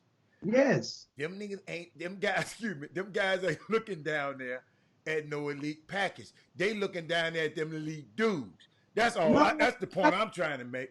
Haller, no, that's not true. Glenn, can you speak on that? I mean, I don't care what Glenn. I don't need Glenn to speak on that for me. I've been around the world, sir. I ain't never heard nobody. Man, they got on. Hold on, they got on elite package. We're done. No. What they may not say it in those terms, but what they do is that they look down there and then they do a foot check. They do see what kind of kick and how the uniform. They do that all the time. That's not an intimidation factor. What shoe you got on? I was just saying that that's part of when the other team thinks they don't have a chance is that they start kind of looking at other stuff that really don't matter. That's what we're going with. For one, a case in point, an example. Back in the days, 15 years ago, there used to be the Academy National Invitational in Houston. Then it turned into the Houston versus the Nation. And that's how Pastner sponsored those two events during the Christmas holiday. And one of the teams that came pretty much was a frequent participant was Oak Hill Academy because there was no Finley Prep back then. There was no Montverde back then. Oak Hill was the premier. Now, one of the things that Oak Hill had that when they came out during the layup line, they had a Jordan brand Jordan package. And so what it did was it would make a kid, it had the potential to cause a kid to get unfocused, even for 10, 15 seconds, and look at that Jordan stuff. And that stuff was a lure. It was a lure to a lot of the kids because, that's what, think about it in the same fashion for which a sneaker-sponsored program can come with those new boxes, and that's why they bring the boxes in the gym during the summer event, the grassroots events before the games. They can get them people them same shoes at practice on Thursday night. Why the hell you got to walk in the gym with them shoes? They didn't already think about it. They didn't mail the shoes to the school that you playing at. They didn't put them in the bed. Wouldn't that be a recruiting ploy? That's exactly what these packages serve as a sub. I'm talking about intimidation factor. But you can believe what you want to. I'm gonna believe what I want to anyway. So it's all good. A lot of kids want to go and they want to live like that. They want to see that. Those are things that goes into the whole equation, and that product does matter. You can rest assured that Nike, knowing that some of their kids that lean, knowing that there's an opportunity. If Zaire is playing and his dad has a deal with them, if they're gonna try to put some shoes on his feet if they can. Guess what I looked at the other night? And no slight on no school, but I saw U of H with all their Jordan gear on against BYU get their ass tore off the other night. I guess BYU wasn't looking down at that Jordan package that U of H had. Okay. No, I'm just saying. I'm talking about at the high school. No, but you didn't. I'm talking about the high school. Let's go ahead and change the subject and let's get back to talk about the Hoop Fest. Yes. I think we're getting off task. No. You don't produce this show. Now slow down. Now we can talk about it, but hold on, producer Glenn. But producer Glenn. Now, what else you want to talk about the Hoop Fest? What I want to talk about is the fact that we have some of the best teams in the country in the eyes of the country will be on our state this weekend. And I think that we need to really, really applaud these teams that ain't ducking. All the teams in this event have been very, very easy to work with, and all of them have said we are willing to play anybody at any time, which is, truth be told, which is rare in these days, especially this early in the season, you know. And I want to applaud those teams and those coaches for that, you know, because we got state champions from Florida, California, Arkansas, Louisiana, Texas, you know, and all of them like, hey, line up your best and let's roll the balls out and see what they got. And of course, and that would be not this weekend, but next weekend is that event in Dallas. Now, speaking of, somebody asked you also on the feed, asked you who wins the girls game, because you have girls teams that are playing, and you have a couple of marquee girls games. But first, one of the viewers asked, Chuck asked, who wins tonight, Duncanville girls versus DeSoto girls up in the Dallas and DFW? Man, that's a tough one. I don't even want to get in the middle of that one. All I know is Deja Kelly just committed to North Carolina. I don't know a whole lot, so I'll be transparent. I don't know a whole lot about girls basketball, but for everything from what I'm hearing about DeSoto girls is that they have the makings of having something special over there. They got 9 girls on their team with high major offers, and the majority of their team is sophomores. Sophomores? Yeah. So now Duncanville doesn't have the big girl. She transferred away. They had a tall girl, about 6'7". So they got Deja Kelly, who just committed to North Carolina yesterday, matter of fact. They have another young lady who's really, really good. And they also have a new coach over there, too, who used to be at Lincoln, named Coach LaWanna Howard. DeSoto, they have, I can't think of their coach name, Coach Smith. She's good. They got a loaded clip. You know, they're going to play Sierra Canyon in the Hoop Fest. That'll be the number 11 team versus number 5 team in the country, you know, playing right before, you know, some of the high-end boy games. And I'm looking now, and I think that Duncanville, I watched those girls play last year in the Pasadena, Texas Invitational, but I don't think they're returning this year. They won that, beat Summer Creek in the championship. Summer Creek actually went to state, and they met again in the state at the state tournament. Duncanville closed off their second win against those girls. And I'm looking, this is a year for the girls' side. No Duncanville, no DeSoto either on the girls' side at the Texas Invitational. Now back to the Hoops Thanksgiving Hoop Fest. Tickets. You mentioned earlier. You guys, there's teams that are out of town, and you haven't gotten your tickets yet. Glenn mentioned there's a bullet points to contact your coach, and because emails went out within the past 24 hours with instructions and information about Friday. Saturday they can they have information about Saturday as well. Now, what are some of your top games to see? We mentioned one match. We mentioned a couple of the matchups a while ago. We mentioned the High Tower in Louisville, featuring 2 of the top sophomores. We mentioned Sierra Canyon in Duncanville. Also, Duncanville is playing Montverde.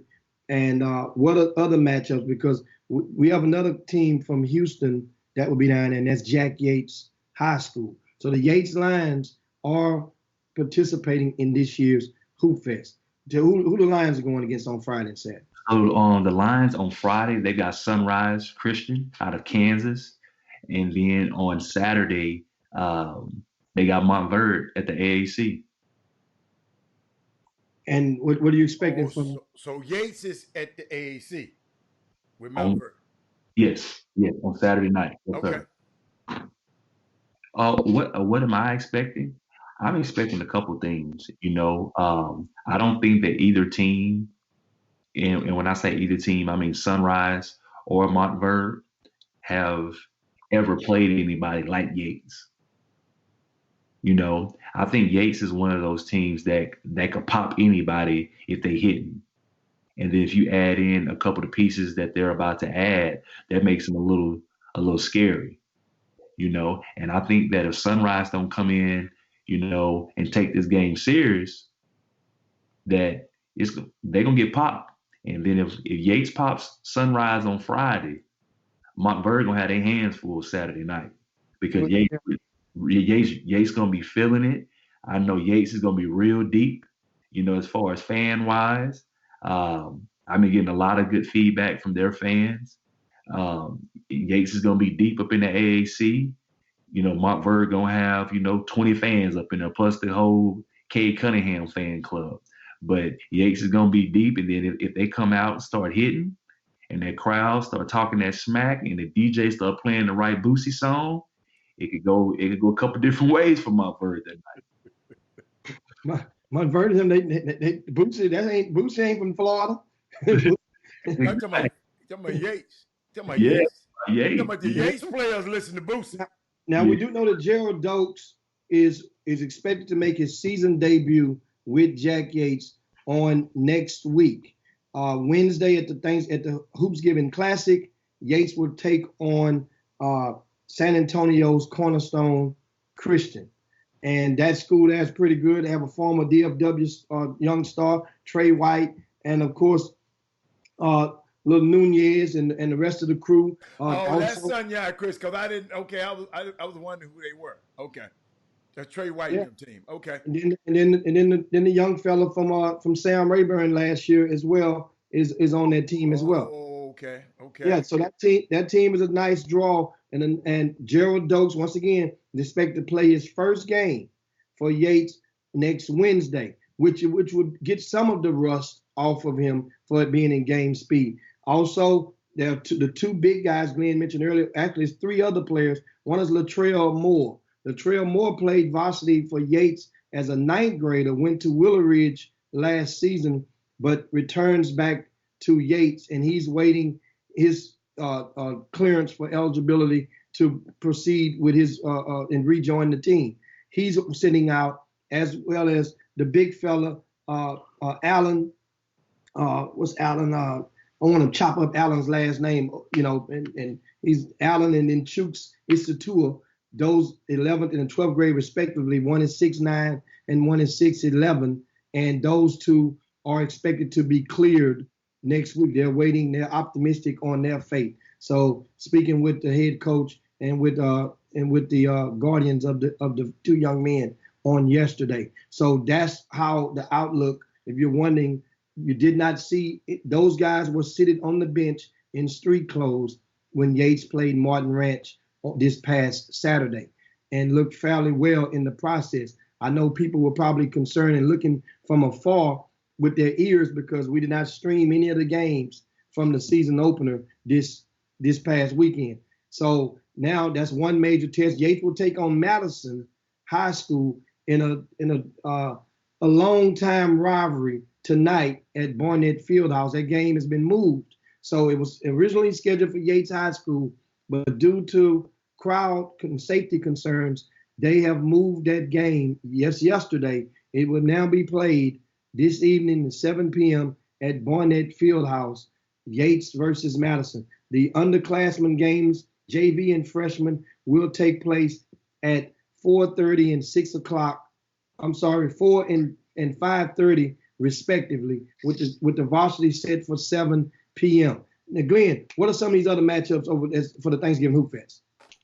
I'm excited to see family play against Marion High School out of Arkansas. Marion won the state championship last year. They returned their full team.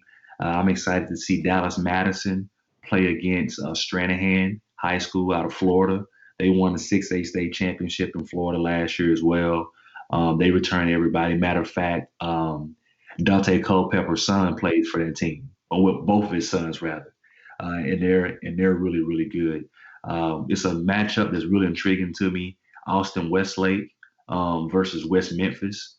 KJ Adams and Chris Moore, both of those guys kind of have the same kind of skill set and same type of game. I think that's going to be really, really interesting. I'm also really interested to see on Friday Kimball play against Christian Brothers out of Missouri.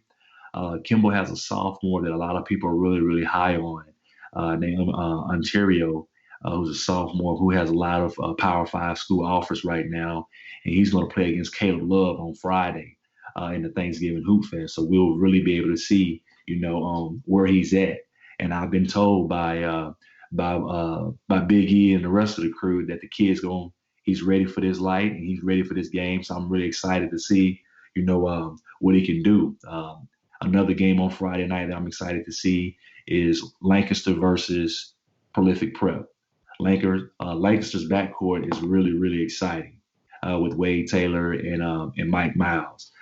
They'll play against Prolific. Prolific has Jalen Green and Amari Burnett. That's gonna be a really, really exciting game, and I'm really, really looking forward to that one as well.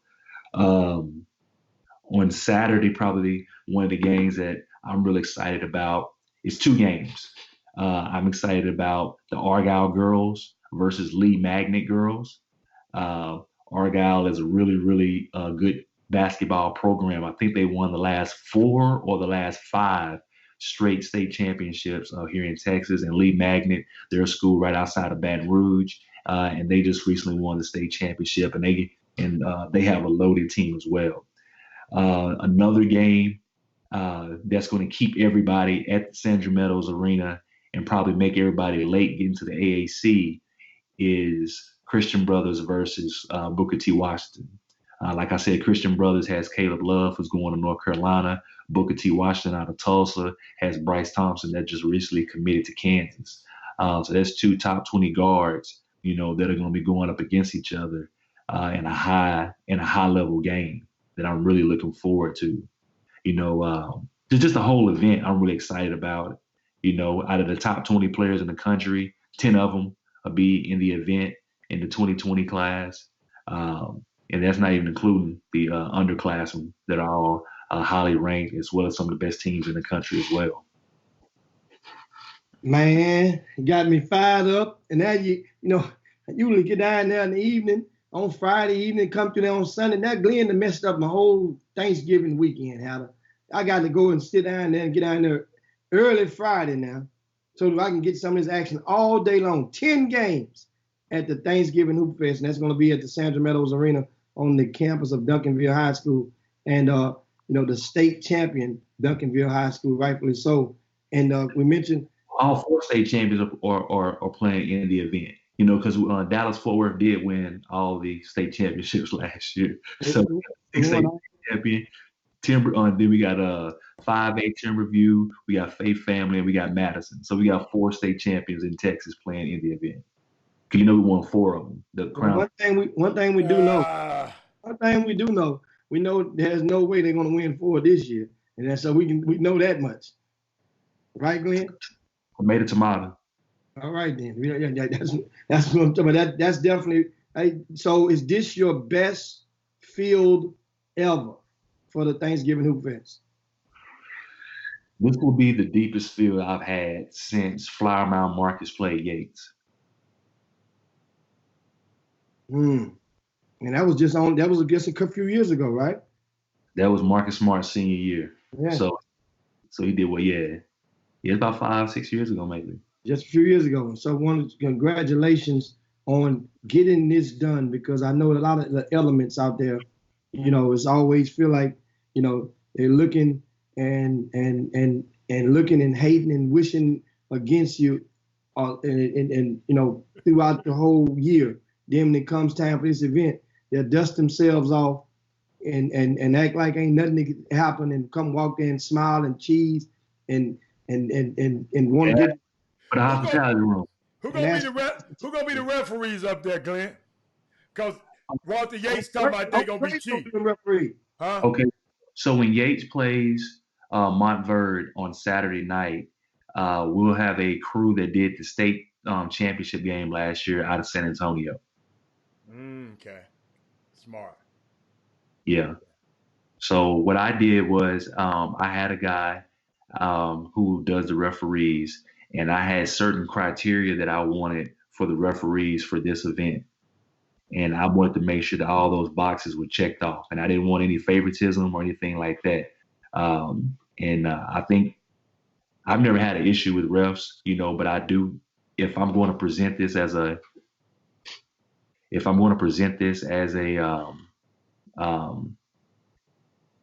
you can't have a Bentley with a Subaru motor, you know what I'm saying? It got to be all the way through, so I want high end everything. I want the best refs. I want the best teams. I want the best everything.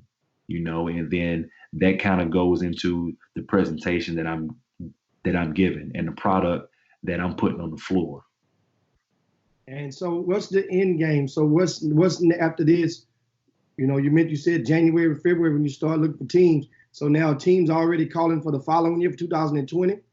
Yeah, they are. I got a couple teams up my sleeve that I kind of already got for next year. That's going to be exciting. I don't want people to think that this is going to be a one-hit wonder, because it ain't been a one-hit wonder. Last year people thought I couldn't outdo last year, and then this year popped up. And then I think once people see what happens next year, that they'll be just as excited. Well, I definitely know how you feel on that matter, and that's the thing. A lot of people don't see the work, and and for us that goes behind the scenes of doing these events. Guys, guess what? The season opener was just on Saturday, and guess what? Already this index card, these are the teams for next year that's already confirmed. Already. Ain't but 2 spots left for next year. Next year's season opener already. These guys, and that's how it went. And 6 teams are new. 6 half dozen we have that did not play in the event this year that will be playing next year. The coaches already confirmed. The invites went out. Guess when the invites went out, Adam? Last night. And these coaches done confirmed by the time I woke up this morning. Wait. So you mean somebody gonna be out? Because if you got some new ones in, that means somebody gonna be out. Yeah.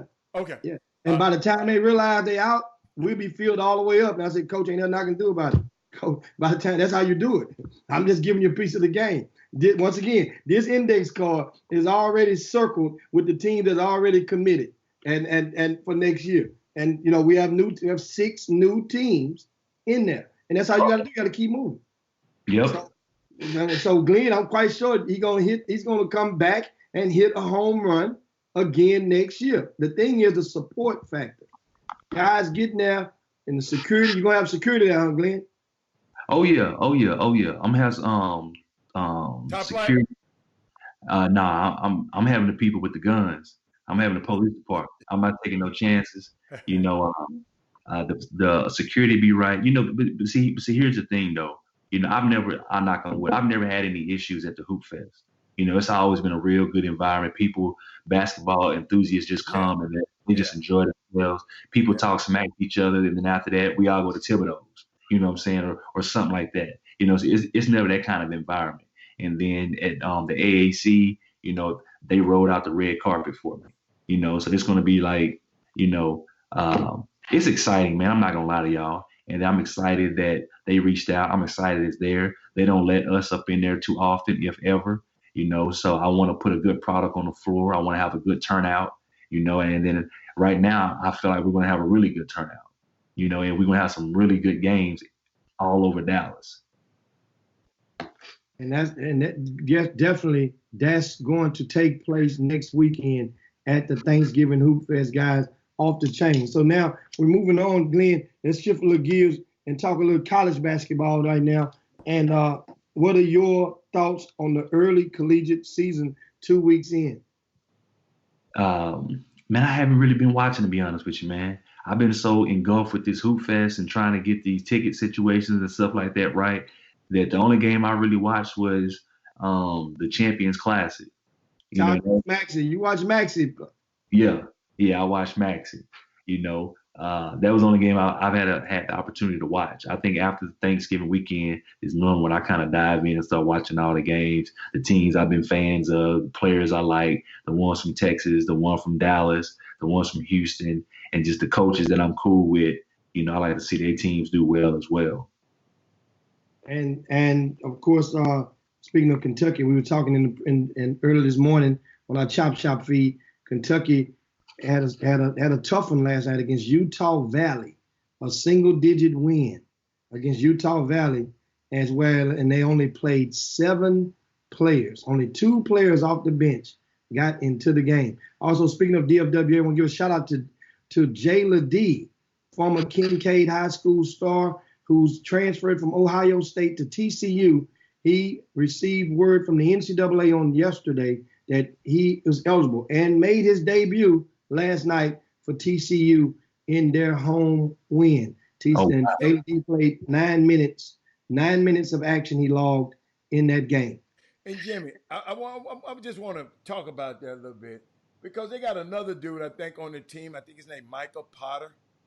That he is still sitting out after quitting Ohio State mid-semester, finished his academics and transferred to Wisconsin, and he still ain't eligible.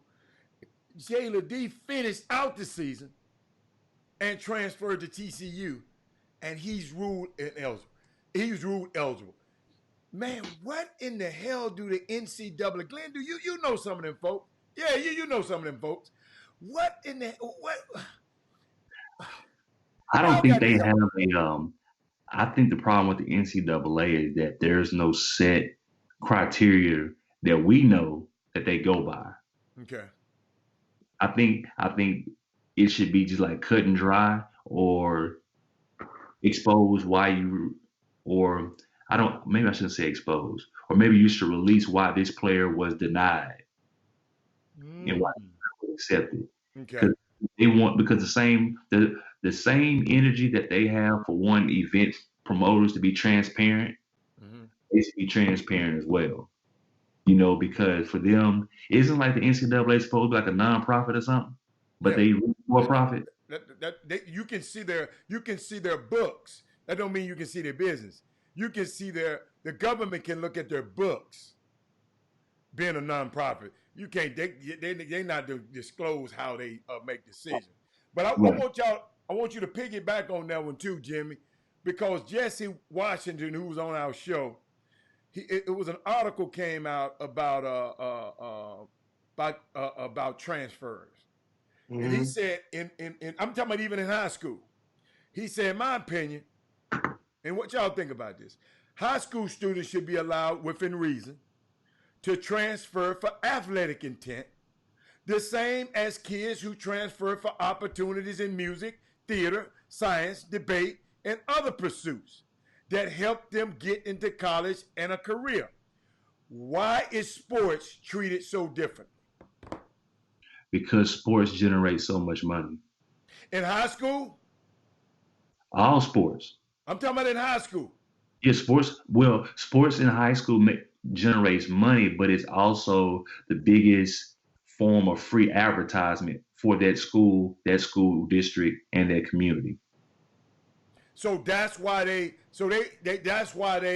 restrict kids from moving, but they don't restrict the violin player if she's got a better band coach over there. That don't restrict her. Why the athletes? Just like in NCAA. Because when I go to this football game on Friday night, it's gonna be 12,000 people that are watching that football game.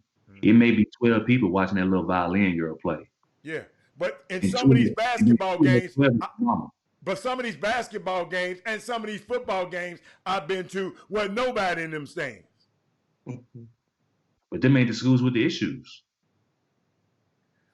But then, I mean, what's good for the goose, good for the gander. All I'm saying is, why restrict these kids? That's all. Well, it's the politics of the game. It's the game that you play. And it's the game behind the game, because it's like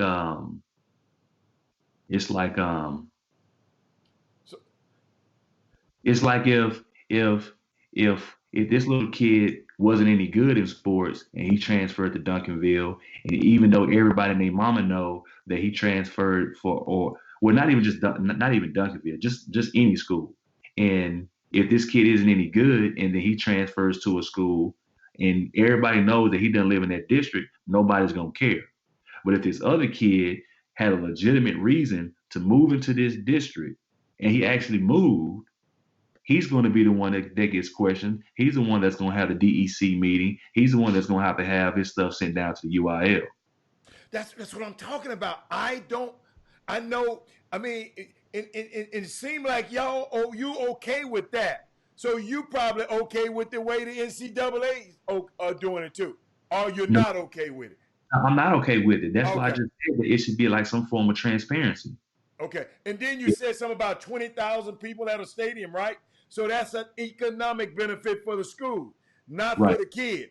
In the case you got 100,000 at LSU, that's the benefit for the university, not the kid. So all I'm doing is paralleling both, because I never looked at it like that until he brought that up to my attention. And I said, wow, I never looked at it like that. We around here, kids got to go to the debt committee. And Jimmy already said, them people be on their phone. I happened to see one on TV when the little kid from that's going to A&M, he was on there. And them people just already seem like they made up their mind, Glenn. Dude, you ain't playing. And so I think it's unfair. And if we're going to talk about the NCAA, I think we need to talk about high school too. If I want to go to Yates, I should be able to go to Yates. If I want to go to Shadow Creek, I should be. If I want to go to Hightower and play with that coach out there, I think I should be able to go out there and play. That's just how I feel. Okay. Well, I mean, it's the thing is, there's a fear of the unknown, and in Texas, you have to realize we're a state that is behind. Let's say in California in regards to the shot clock. So we had, certain hurdles once the ideology begins to shift to whereas you can go in the nation in a direction that's pretty much parallel or transcends in a better manner to college basketball, meaning the shot clock. Then we're going. You'll see it fall in other facets as well. The fear of the recruiting element is what scares people so much. And I tell people all the time this: let them go. Trust me, it's like the summer ball element, grassroots. If they all run the one program and they all 17 rising seniors, it's just a matter of time before they all realize that they all can't play. Can't play. Okay. Let them go. And but it's the fear of, you got to realize a little egos is mixed into it. And it's people think that, this guy gonna get all the kids. No, they won't. They can't. No, they won't. Fellas, I got to get ready to go, fellas. Okay, Glenn. So Thank yeah, you so much, man. Yeah, I appreciate y'all so much. All right, appreciate it. All right, that's Glenn Smith of the Thanksgiving Hoop Fest is next weekend in Dallas, Texas. He's sporting his jersey. Glenn, I know it's hot as hell up in Dallas today. What you got that hot? I know you sweating like a mohawk up under that shirt. No, man, I got to support my merch, man. These things, this the hottest thing I'm out right now. So you gonna be selling those next weekend? Hey, I'm selling them right now. Hit my DM at DFW Hoops or at T_Hoop Fest. What those hit for? What they hit for? Just hit the DM. Hit the DM. They tell them then. Yep. Baby needs shoes. That's what Glenn Smith, guys. Had a great combo with him, and as you see, you guys got a chance to meet and see, put the name with the face of an African American male who is making a difference in the high school sector as an event operator. And the reason I say making a difference is if you fast forward down the line, 20, 30, 50, 70 years from now, will the history of Dallas high school basketball, could it be told without mentioning the Thanksgiving Hoop Fest, which indirectly Glenn Smith? That's the question how you ask. That's like when Houston, there's no way we can talk about events, and I mean, I had to go back to the Houston versus the Nation and the Academy National, and all respects to Hal Passion to put a lot of light on the city with his event operating, but Hal Passion not African American, and his bottom line, and won't never be. He's a Jew. He's a Jewish, Caucasian Jewish male. So we're talking about guys that are African Americans that have entered this event operating sector. Understand, that's huge. And what's even more huge is when the community says, you know what, you're supporting him, and his obligation is to go out and provide the best product that he can find to play to satisfy you and give you your money's worth. That's the deal. That's how it goes. So right now, it's safe money says that guess what? On paper, these games, it looks like it's you getting your money's worth. Hell, for all we know, every game could be a 30-point blowout. But that's not the issue. He provided the opportunity for these young people to go and compete and understand every other game, most of the games that features an out-of-town team is giving another team from either Dallas or Houston, a DFW or Greater Houston, an opportunity to smack one of those guys. And Jimmy, and also it allows it's some teams like Sierra Canyon. Instead of seeing them on YouTube, you get a chance to see them up close. People in Texas. And instead of seeing Jalen Prolific Prep, tongue twister, on YouTube, you get to see these people. And these guys like Glenn, guys like Jim, they bringing these guys, these teams. It costs for them teams to come from California. It costs, y'all. I mean, and I know y'all don't want to hear that, but these people, Mount Verd, it costs for them to come up there. Sunrise Christian, it costs. So what they doing is allowing y'all don't have to travel to see these teams. They bring, you do. You can get in your car. Everybody, a lot of family is in town for Thanksgiving anyway, Jimmy. And guess what? And I love when y'all do these events because I watch a lot of families come. Because a friend of mine said, why they do it on Thanksgiving? Because they're not a sports. That's when families come to town and want to have something to do. Thanksgiving is boring. Y'all at home. After y'all eat on Thursday, y'all see them folks, y'all want to go somewhere. So guess what? Awesome opportunity. Get in the car on Friday morning after you done had your turkey. And then hold on. And not just that, you're allowed to have even events. Jimmy got an event on Wednesday. Rick Nelson got an event throughout the weekend. So let me tell you something. If you like basketball and you're in Texas this weekend, hey, come out and support because these events are ran for us, by us.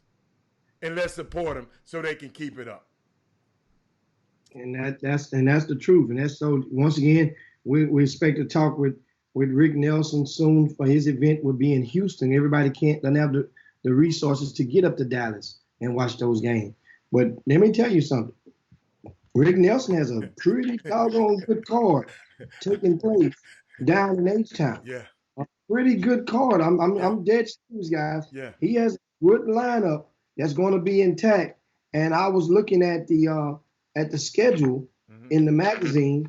He has, and I'm trying to peel it up, Haddle. Okay. Keep on. I got you. I'll pull it up in just a second. I'm gonna play a commercial. I'm gonna play Ross's commercial right now, so they can know about that event. When another African American male who has ventured into the event operating business and innovated because he's on the collegiate side now.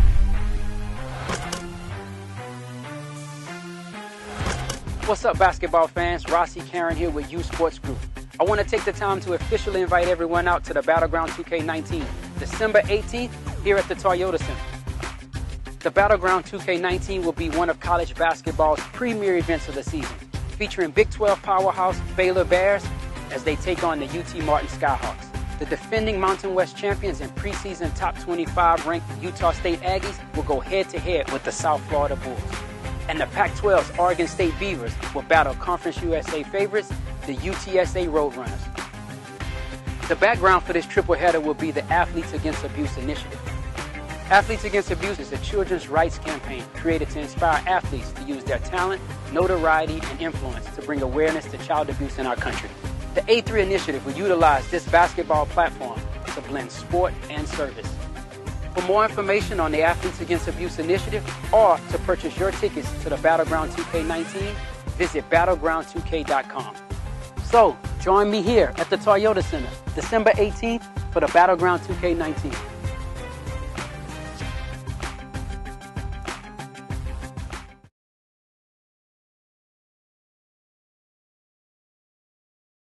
place at the Toyota Center once again, December the 18th. Coming up soon. Get your tickets. They have great deals on tickets. Only $15. And all those games, 3 games? $15. And that's all it is to watch all of them in their entirety. Now, speaking of the Texas High School Jamboree, that's going to be taking place on the weekend, Thanksgiving weekend in Houston. And that event, I found the schedule on that Friday the 29th. 2 of the headline games will be Beaumont United versus New Iberia High School out of Louisiana. And that game will be followed by Port Arthur Memorial and Concordia Lutheran, who's undefeated right now. And those are two of the highlighting games on Friday. There are games in 2 courts at the same time. Once again, 2 courts at Episcopal High School, which is in the shadows of the Galleria. And I mean, man, on Saturday, he has Dickinson versus Lancaster. Well, in Dallas, they call them Lancaster. But, I chopped the name up. That means Lancaster will be playing in Dallas on that Friday, driving to Houston to take on Dickinson on Saturday. That game will be followed by Episcopal versus Dallas Madison. Martin Ranch versus Dallas Kimball. Shadow Creek versus San Antonio Wagner. Those 4 games, and not to mention on the other court at the same time, you got Concordia Lutheran at San Antonio Sam Houston. And guess what? A battle of the 2021 bigs. Javier Francis versus Josh Farmer. Westbury Christian and Sharpstown will be going toe-to-toe. These will be their first time going head-to-head in a high school setting for two of the top 5 front court guys in the class of 2021 in Greater Houston. Great day of action for the Thanksgiving Jamboree. So whether you're staying in Houston or if you're going to Dallas, or if you're living in Dallas, that's nothing but some good basketball this weekend. And next weekend. And this weekend is the McDonald's Texas Invitational. That event is always fire. That's a tournament. It starts off on Thursday. And it is going to be plenty of fire at that event. The schedules you can find the schedule at the TexasInvitational.com. Once again, TexasInvitational.com. The schedule for boys and girls are located there. A lot of your top teams in the area will be in action on that day as well.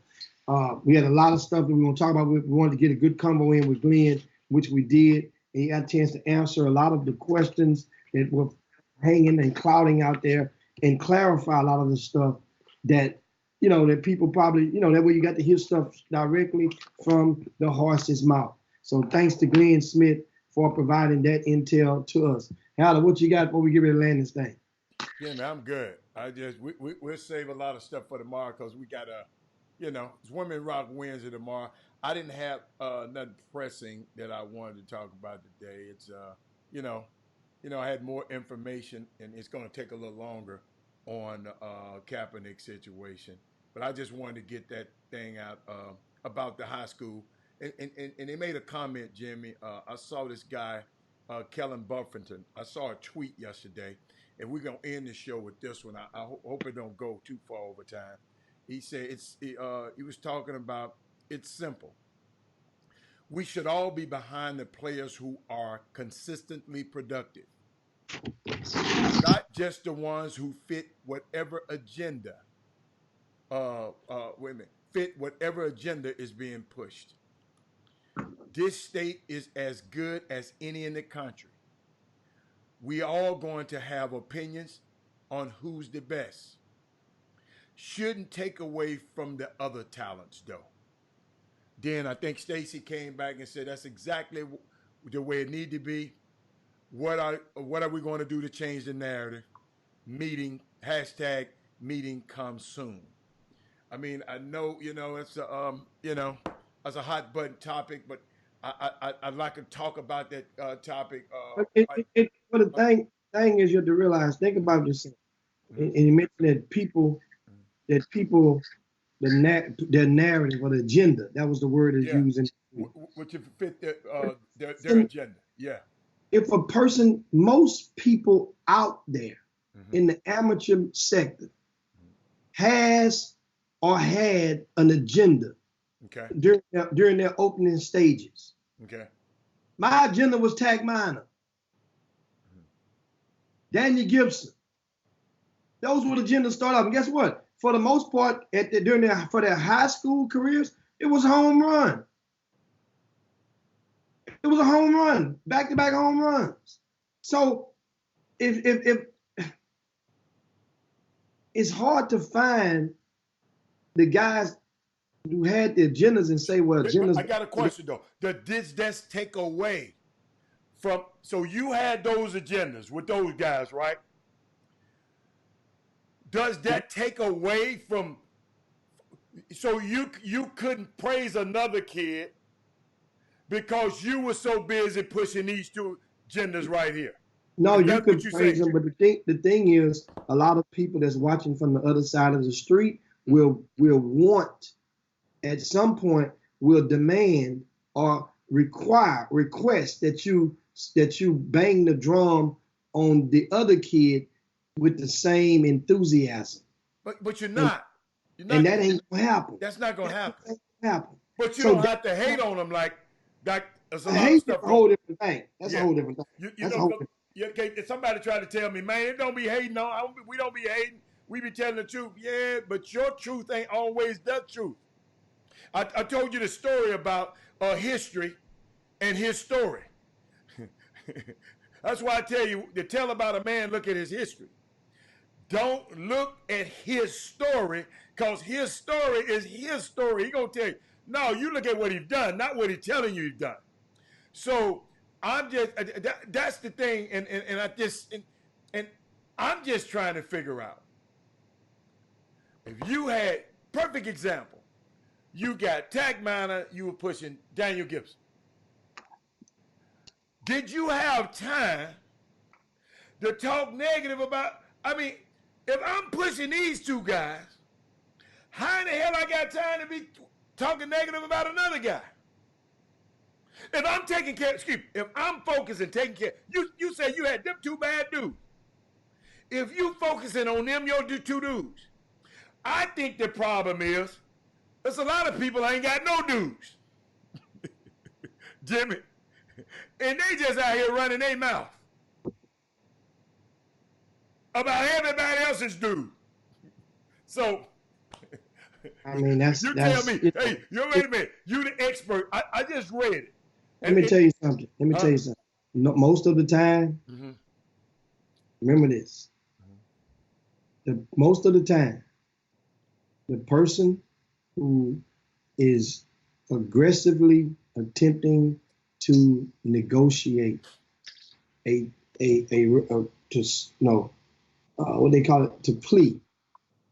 make a plea deal, is the person that ain't winning.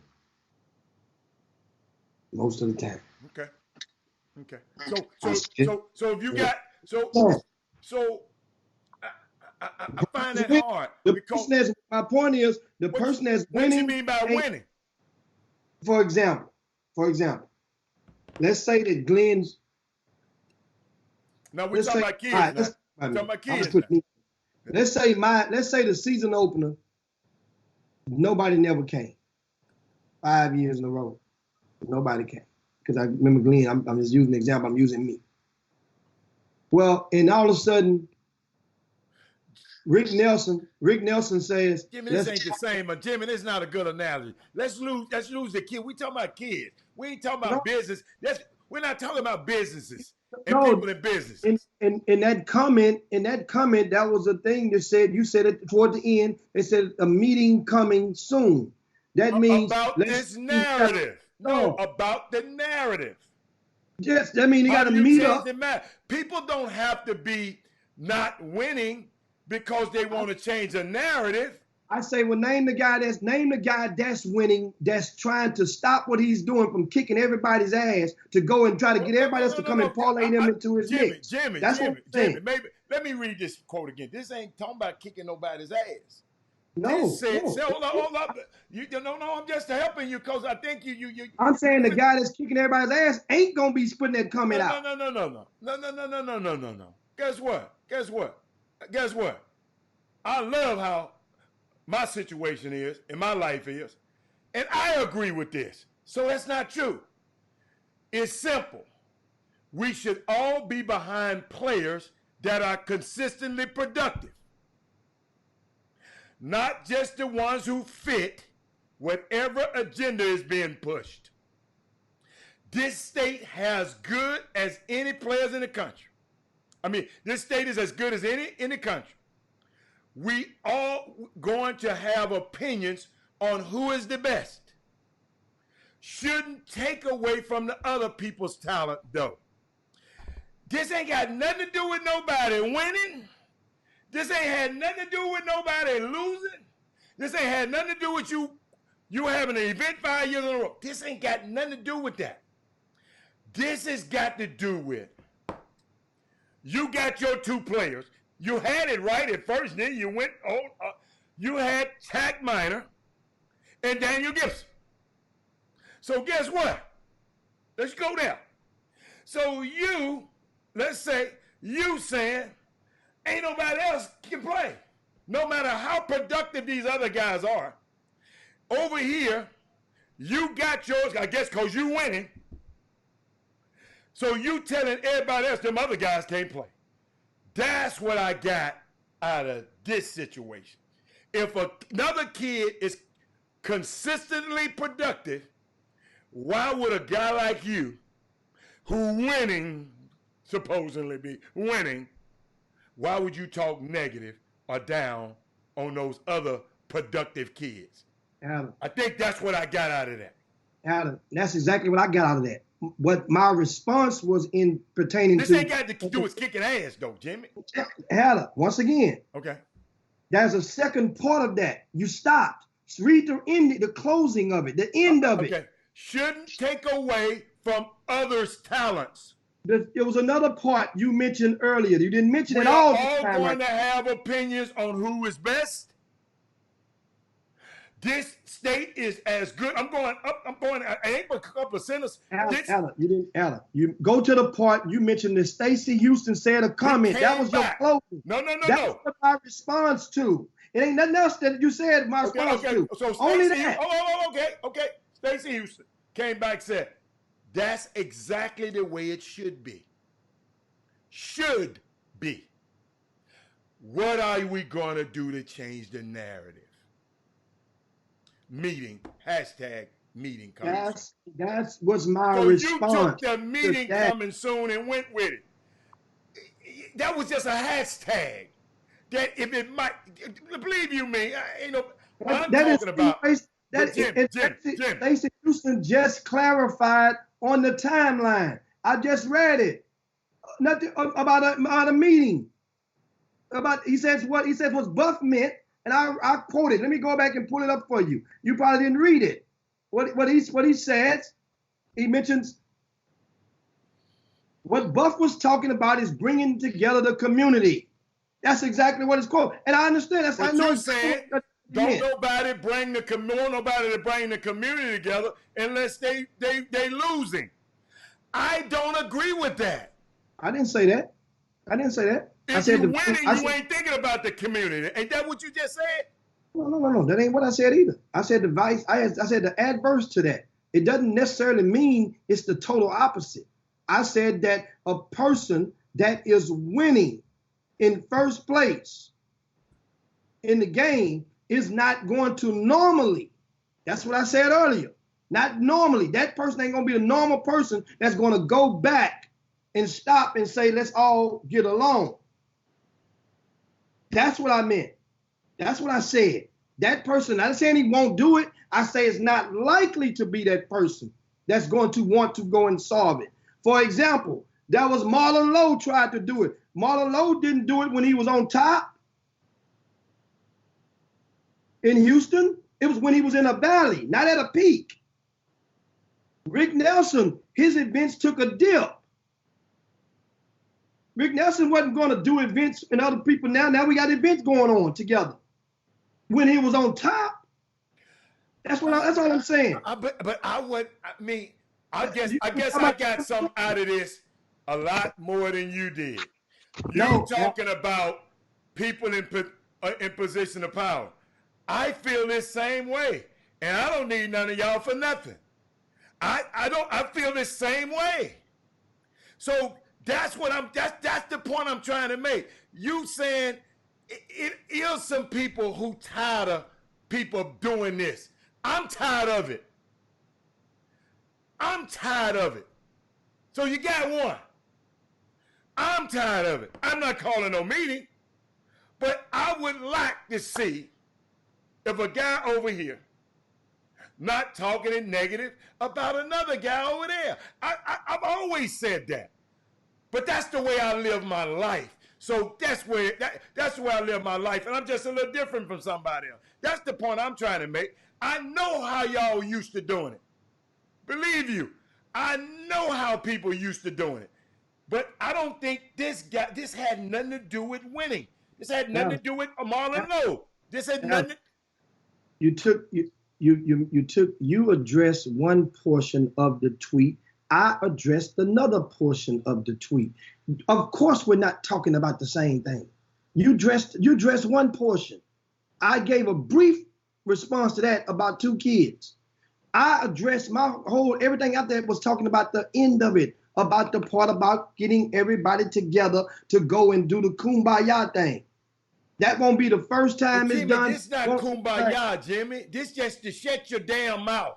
This ain't nothing about kumbaya. This ain't telling nobody, hey, y'all, let's all come together. It's, man, dude, if you ain't got nothing to say, if you got some dudes over here, just shut your mouth about the other dude. That's how I got it. If you see a kid. Heller, that's still 2 different things that we're talking about. But Jimmy, I'm the one brought it up, so you should be addressing it when I brought it up. So you just hijacked my narrative and just. I'm explaining to you, we're talking about 2 different things, and you still trying to roll them into one. They're not. One comes before the other. The one I'm talking about was part of the solution process. You talking about the problem, and you gave your solution by shut up, y'all just shut up. My part was my addressing was the solution, and the ultimate solution is getting everybody into a room and try to go and find a common ground, pushing forward in your community. That's what I was addressing. I went straight to the solution part. My thing is because of the fact that has been tried. No. You didn't come to the solution part. You come and talked about if you're not winning. Jimmy, that's not a solution. Hannah, I said to you that the person that tries to do it is not likely the person that is on top. That's all I said. I gave a description. That person ain't likely to be the person to say, come on, name me the one that's on top that tried to do it. That's all, successfully. That's all I'm saying. I don't even know what the hell you talking about. When you get upset like this, it's fucked up. I know you got some other stuff going on. But all I'm saying, like I said, I read a tweet, and I stand by this tweet. But and I'm winning. Okay? And I stand by this tweet. Okay? Stand by it. You took a hashtag from a response to the tweet and ran with the hashtag. Because I understand what the hashtag means. I understand what the hashtag means. And that hashtag has just been posted again on our timeline. Why in the hell would it not be posted again? I knew what it meant for it. I know what it means. I've seen that before. Not that hashtag, okay, but we are on a mission in the Plex. Excuse me, not Houston. In the Plex to change the narrative in Dallas. Thank you. So, okay, thank you. All right, okay, I got you. So, it's some people up there winning that's planning on doing it. Okay, yes. All right. Thank you, Dallas. And that's exactly the point of me bringing it up. The same guy said, Mr. Hicks, hold up. The guy that's trying to change the narrative, he said, Mr. Hicks, I'm winning, man. That's the entire point of me bringing it up, is to acknowledge Stacey Houston is one of the few guys that is on top, that's willing to do it. You're not listening to me. I'm listening to you. I listen to you. Dude, I say most of the people that are trying to do it will not on top. Hold on, stop. And you kept cutting me off. No. I'm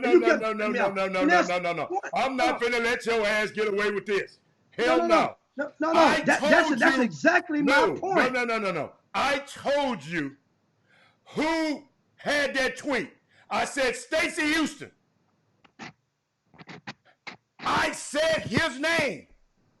Exactly. So and then I said my response was very simple. And then every time I got to that point, I just don't understand. Or you gave a look. Or you gave I said explaining without you letting me land the plane with my comment. And I'm sitting there explaining to you, dude, that's the whole purpose of me saying it. That's the whole purpose of me saying it. Dude, is to acknowledge. Dude, we're in overtime.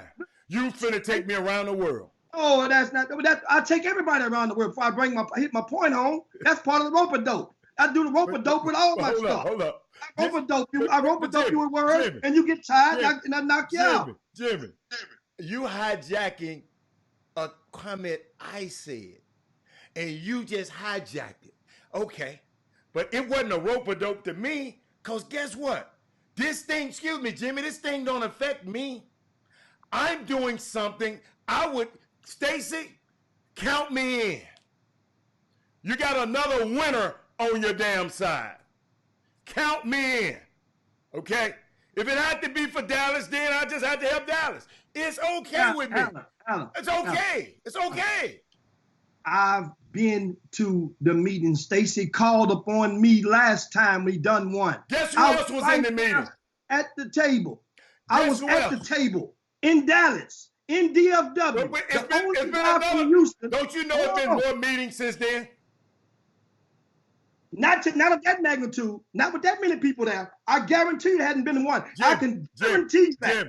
Jim. There ain't been another. Now say it again. Maybe I guarantee y'all had all the quantity. Maybe these other meetings had the quality. No. Don't say that. Don't say that, Howard. You don't know who's in the building. You don't know who's there. Don't say that. Come on, man. Don't you tell me. Well, okay, what did that meeting change? Dude, I didn't organize the meeting. So I don't know what, so therefore I can't tell you what it changed in my area. I don't live in Dallas. Now, Stacey Houston lives in Dallas. He could tell you what did that meeting change. Dude, I don't live there. Dude. I'm telling you, I was there. I was in the meeting. I was there. It was like blah, blah, blah. You was in the meeting? What the hell you go for if you don't know what the hell it changed? Dude, what you mean? You go support something and don't be part of the organizational process. I can't be on, my boots ain't on the ground in Dallas to know if it changed or not. What do you mean? Well, I got it. I'm good. Hey, let me tell you something. I'm good. That's like John Stovall coming to the season opener. Hell, does he know if it made some players better or not next month? Hell no, he going back to Portland. He came to support. I went there to support, and that's in the capacity. Okay. So I was there. The only guy from Houston. Okay. And everybody was called upon. Okay. And it was a good showing, a great showing. Okay. With about a half dozen Division I college coaches in the room as well. Okay. That was great. I remember that meeting. That's what I'm saying. Only he could tell you if it was a success or a failure, because I don't know the timeline. I came to give my physical support and told them anytime that they have one, I'm there. Let me know. They know that. Simple. What has that got to do with what you said earlier? That's all. And I ain't got time because I got things to go do. So I ain't got time to hear it. But we'll talk about this tomorrow. Hey, y'all, I'm going to slide down Dino's back. Well, read Stacey's comment before you go out. Read Stacey's comment before you go out. The meeting changed. I asked Hicks to come and give his experience in the building. Jimmy, ain't nobody said, well, you couldn't. Ain't nobody said that. Nobody said it. I read a topic that I thought was important enough for me to bring. You hijacked the hot topic and went to talking about you, Tag Minor, all of them, and Marlon O, and Chris, and what you call them. I promise you, I didn't have none of those individuals in mind. I was just trying to figure out, Buff, I guess, is from Dallas. It seemed like anytime I mention Dallas stuff, it's a hot topic. But I got to go. Thank you, Stacy. Thank you, everybody. You can stay over here, buddy. I'll leave the thing on. You can talk. I got to get it out of here. My computer been timeout. It's just timeout. I'll see y'all. We will see y'all tomorrow. Slide down Dino back and y'all been having to do this thing. I'll see y'all tomorrow. Shit all wrong. You got to say it right. Well, say it. You got to say it right. I got to go. I done gave these folks 20 minutes. It's people waiting on me. They looking at me, around me. They surrounding me, looking at me. All right. I got to go. Bye, y'all.